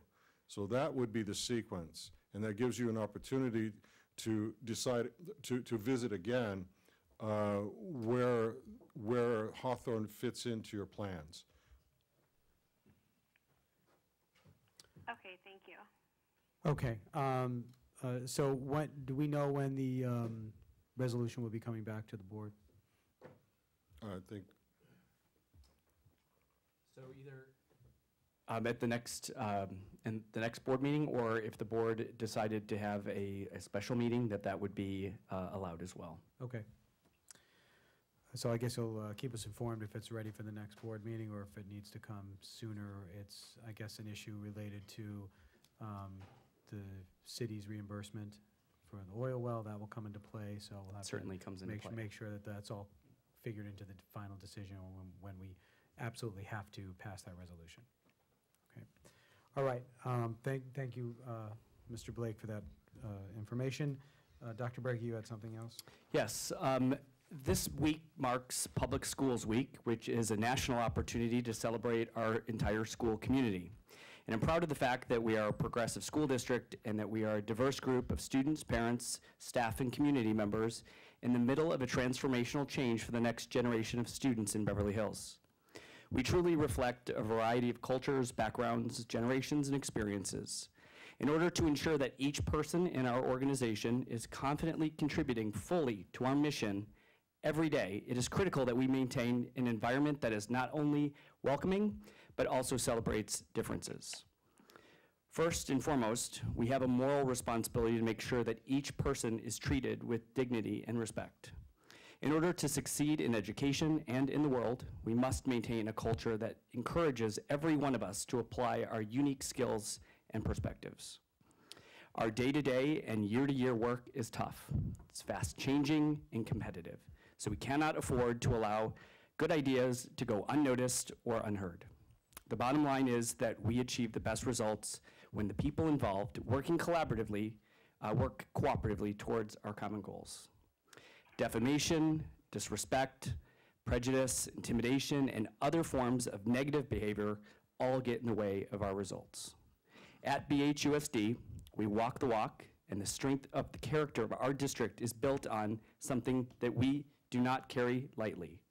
Between our anti-bullying programs, inclusionary policies, and expectations of exemplary, honest behavior, we cannot be hypocritical when it comes to outright attacks on anyone in our community. From the playground to the press, BHUSD will not condone fostering a culture of untruths, malicious allegations, and cheap fodder.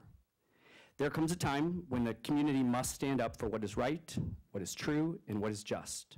At our core, we, the district, place education first. We would never allow such despicable behavior to continue at our schools, and we cannot stand by any longer. I feel a great responsibility as the leader of this exceptional school district, and I have the privilege of leading us into unprecedented change into the history of Beverly Hills. I am excited for this next chapter. The changes range from a new middle school to innovative curriculum to state-of-the-art physical buildings that will be the best in the country. But the most important changes cannot be seen. They are found in the moral fiber that weaves this community together. It is imperative that we do not lose focus on what really matters. Educating the students of today to be ready for the future of tomorrow must be our #1 priority. I am confident that we will successfully navigate our way through the challenges, in part because I see us creating and maintaining a school community that honors and values the respect and the inherent uniqueness of every person in our school district. We have many new initiatives and programs, as you heard this evening, in our district, but nothing will be as important as the individual behavior of each and every person that is required to positively influence where we work and where we go to school. While we have limited control over many outside influences that affect us, we can control the internal distractions that prevent us from putting our energy into being more productive, more interactive members of our school district. Where we are today, where we're going, and how we bring people together are a real testament to our teamwork. I'm honored to be part of an outstanding school district, to be part of a team which has seen so many ideas come to fruition over the past 2 years, and I'm thrilled to see the direction that we're going, and I'm excited for the future of BHUSD. So, as we celebrate Public Schools Week, I'm asking you, all of you, what role do you play in this school district? Whether you are a current or past student, a parent, staff member, a board member, or even a participant of our wider community, I challenge you to choose the road less traveled, to walk with dignity and to share kindness with everyone that you encounter. Thank you. Bravo. Yep. Thank you, Dr. Breggy. Well said. Amen. Try following that, Mr. Tooby. Hopefully some exciting updates about what's happening here can nicely follow that. But we had a nice break last week, so this is going to be reported on a little bit late, but we had an excellent career day right before spring break. I'd like to thank, again, all the professionals that were able to come out to speak at sessions, to speak with our students, and to network with our students. Again, this is one of the most valuable times, one of the most valuable times of the year for all of us, and so that was a very incredible day. We have our first ever fashion show happening right now, actually. So I hope the low turnout here is indicative of a high turnout over there in the Salter. But this is the first time we're putting on this fashion show. We've teamed up with several businesses throughout the city, several clothing stores, and even a clothing store of a student who has graduated from Beverly. So I'm sure they're having a great time over there right now. And if you want, you have some time to still stop by, get into a raffle, and just see the amazing program that's happening down there in the Salter. This Thursday, we have our spring blood drive. And again, please, please, please come out and donate to any community members who would like to join and donate. You could contact me or any student because, again, one donation can save up to 3 lives, and it cannot stress enough how important it is.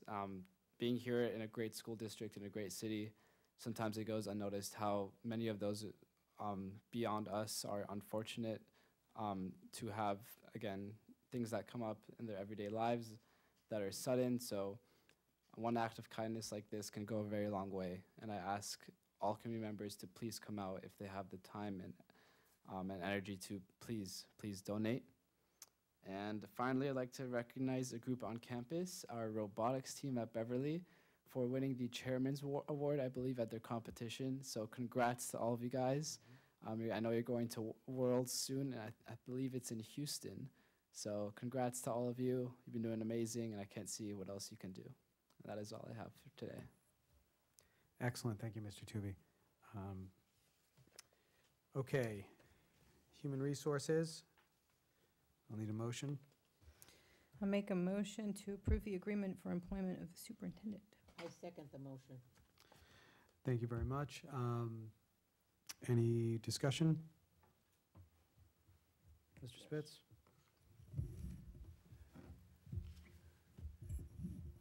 I'm very glad that we have this opportunity tonight as a board to express our support and of Dr. Breggy and to recognize what he's done, the time that he's been here, and not always with the accolades and support from various elements in the community that are due him. And I'm just going to concentrate right now on one area because it's so important. Dr. Breggy's initiatives to accomplish reconfiguration of our schools this coming August are really noteworthy.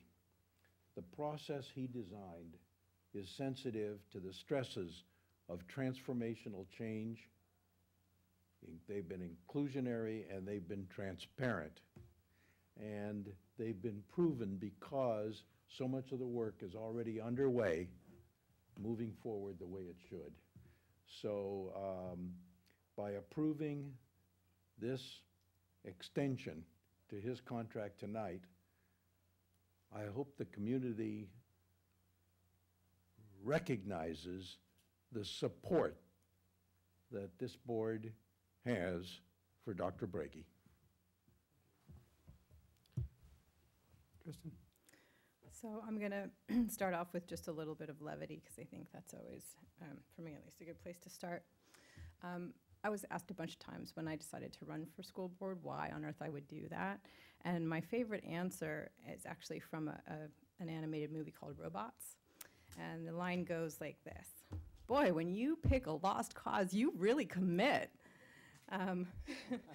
There are a lot of people that feel that way about this district, that have given up on it and that have walked away and feel it's too hard and too many challenges. I'm obviously not one of them. I'm very happy to know that you are also not one of them. I find your commitment to all of the challenges we have here remarkable. The same goes really for your entire team. You've really assembled a very strong team here. So I'm very pleased to have this come before us. I'm very pleased to be able to show our support of you in this monumental undertaking. So I thank you for being here. It's not for the faint of heart. Thank you. I'd like to echo Mr. Spitz's words. I think they were very appropriate. I don't know that I could add a lot to it, except that I'm looking forward to the consistency that we're going to have in the superintendency of the school that we haven't had for a long time. So thank you for everything you've been doing. Mrs. Hacker? So I just want to say that, was it 2.5 years ago, Mr. Breggy, Dr. Breggy, that you came to this district? I can't even remember. I think it was 2.5 years ago. Is that right? It was. Mm-hmm. Yes, and I remember when you flew in from Chicago and how hopeful I was that you could be that superintendent that could transform this district into the district that we all know it can be. And I think that what you have done with reconfiguration, as Mr. Spitz has so eloquently said, is so true. And I know that that's the first step to really getting this district in line to being the district that it can be. And I'm just, we all need a captain to lead this path, and you are, for me, that you still remain that captain, Dr. Breggy. And I'm happy that you're still with us, and I'm sorry that it hasn't always been so positive. But, we must stay firm and remain on the course and just focus on the goal. And I think we are slowly accomplishing that. And so thank you again for everything, and I'm very happy to support this contract. I don't feel very well, but I really wanted to be there tonight for Mr. Ellis and for you especially, because I know that it's all about our students and it's about education, and that's why I think we're all here. Thank you, Mrs. Hacker. In the spirit of levity, I'm not going to inflate your ego like my colleagues just did. I will say that I have appreciated working with you through this process of looking at a district that was in dire need of change and not being afraid to lead the charge and say we can't expect ourselves to be the district that we want to be if we stay the same. And we knew that. Deep down, we all knew that. And it just was a matter of putting our finger on the pulse of what exactly that change would look like. And I think you being here took us in that direction. That was sorely needed. I look forward to the coming years ahead and to see how all of this develops and how most, over anything, our students benefit from the decisions that we've made here in the last few months, because that's really what this is about. And everything we've done up to this point is how are we going to take a community of really talented, intelligent students, children, and give them the opportunities they deserve, which they may have been a little bit robbed of in the past. So I'm excited about that. Okay. Thank you. Ms. Krausauer, let's take a roll call on this one, please.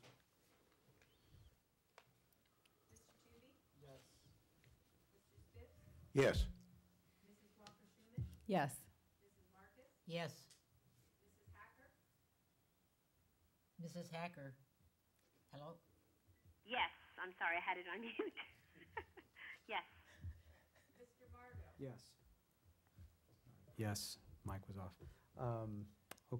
Motion unanimously carries. Congratulations. Thank you very Your much. stay of execution has been extended. Thank Back you. to work. Okay. Next item, 13B. Can I get a motion, please? 13B. Yes. I'll move to approve the agreement for the employment of the Executive Director, Human Resources. I second the motion. Thank you, Mr. Spitz and Mrs. Marcus. Colleagues, any comments or questions? Contract? No funny quips from animated movies, Mrs. Walker-Schumann? Okay. Down to business. I like that. Okay. Well, I'm pleased that the board can recognize Luc Pavone and show him our confidence in him and our expectations from him for a good job. Likewise. This is not, again, not a job for the faint of heart, especially, well, you already know now, trial by fire, over the last, I would say months, but really it's probably been years. So we're happy to have you. Thank you. You terminated me, and I still will approve you.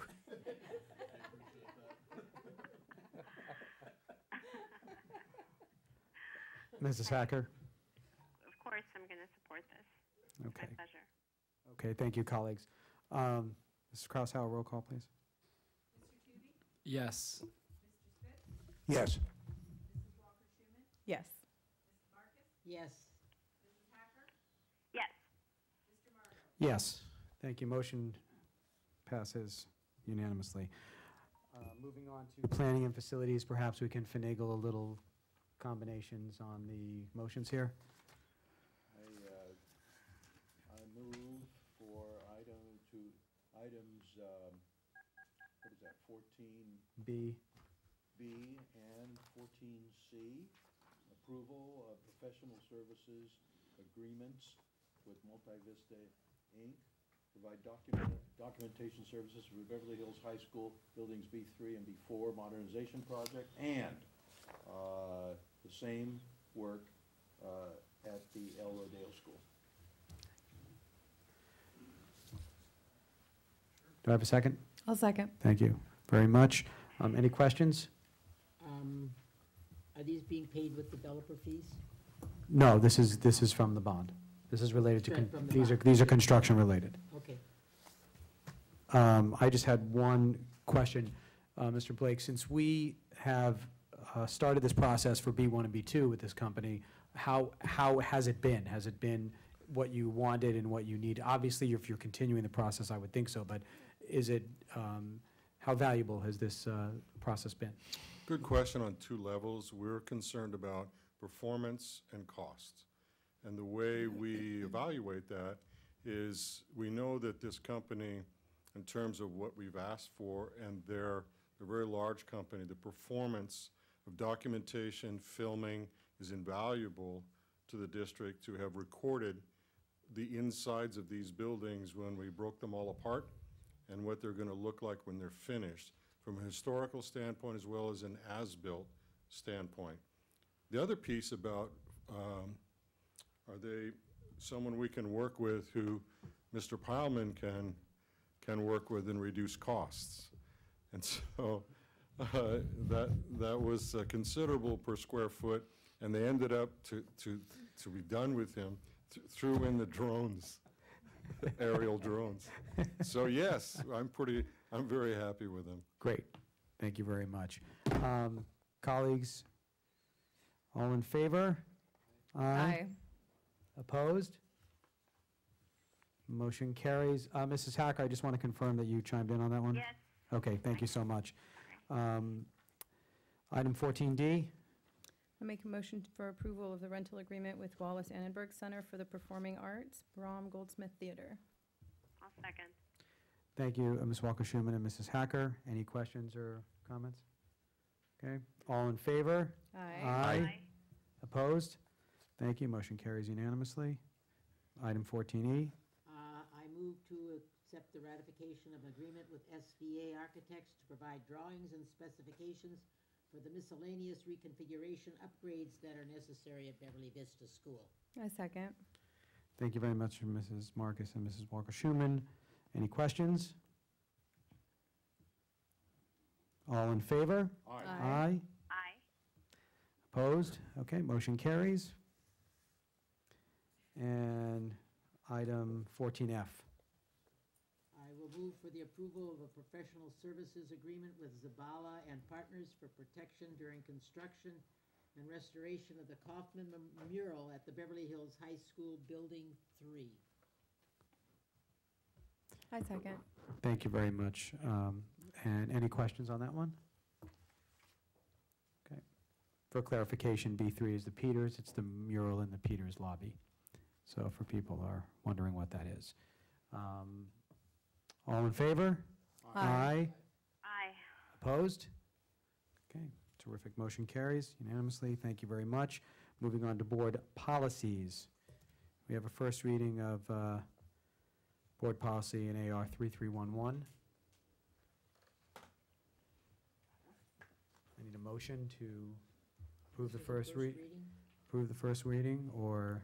This is just the first reading in the California State School Board Association. They often provide us with updates to our policies, and this is on kind of the non-operational bids and how we handle them as a district. I will move the first reading of Board Policy Administrative Regulation 3311. I'll second it. Any questions? Okay. All in favor? Aye. Aye. Aye. Opposed? Motion carries. That'll come back as a second reading and approval. Correct. Okay. Communication from board members. Just Dr. Briggy and Mr. Pavoni, just like to say, I want to extend my gratitude for you. It's kind of crazy because it seems like my time here is running up soon. It's ending soon. And just the amount of information and experience I've learned from both of you, this has been incredible. So just want to thank you guys. And to everyone else here and at home, I hope you have a great week. Thank you very much, Mr. Tubin. Mr. Spitz? No comment. Okay. Happy to be getting home in time for dinner. I have a few things to say. Please. Number one, I'd like to comment on Sean and his reports to the community and to the board. I find your reports complete, interesting, and I really look forward to hearing what's going on in the school. So I just want to comment that I do listen and I do find out what's going on, and you keep it so. So thank you very much. The other thing that was not mentioned, I was going to mention it during the consent calendar, but I had no question about it. I just wanted to comment that this April is the month for the autism awareness, and I think that April 2nd is going to be, everybody's supposed to wear blue to commemorate autism. I don't know how many of you know this, but according to records in 2014, 1 in 68 people were identified with autism. That number is down now to 1 in 58. So it's getting even more prominent in the nation. Also, the spectrum is very wide, and it encompasses a lot of kids, so you can be very, and the differences between them. So I just hope that all of you will recognize that the month of April is Autism Awareness, and be aware that we have 94 students in our district who are identified with some form on the spectrum of autism. And I thank you for doing that. Thank you, Mrs. Margaret. Mrs. Hacker, anything else? No, no comment. Okay, well, please feel better on behalf of the board. We hope you have a speedy recovery. Thank you, Mr. Martin. I just wanted to say a couple things. The California Thespian Festival is this coming weekend, so several of our theater arts people are headed out to, I believe, Inland Empire, somewhere in there is where it's held. So good luck to them. April 16th, 17th, and 18th is the Deco Dance Company performances at the Wallace, which we just approved for them, and that is always an amazing, amazing evening. So for those, mark it in their calendar now so you don't miss it, 16th, 17th, and 18th of April. With that, thank you, colleagues, and enjoy the rest of your evening. Meeting is adjourned.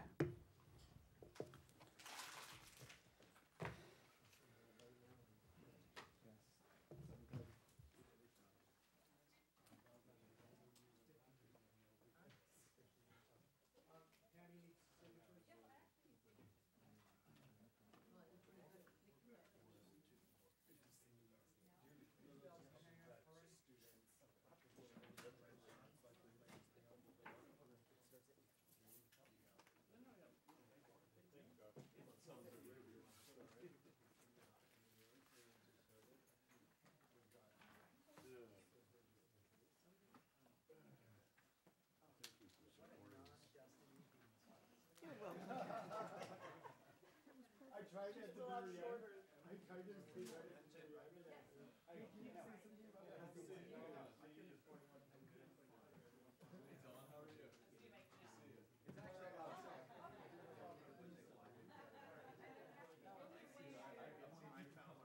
It's really warm. In here. It's a little warm. Like,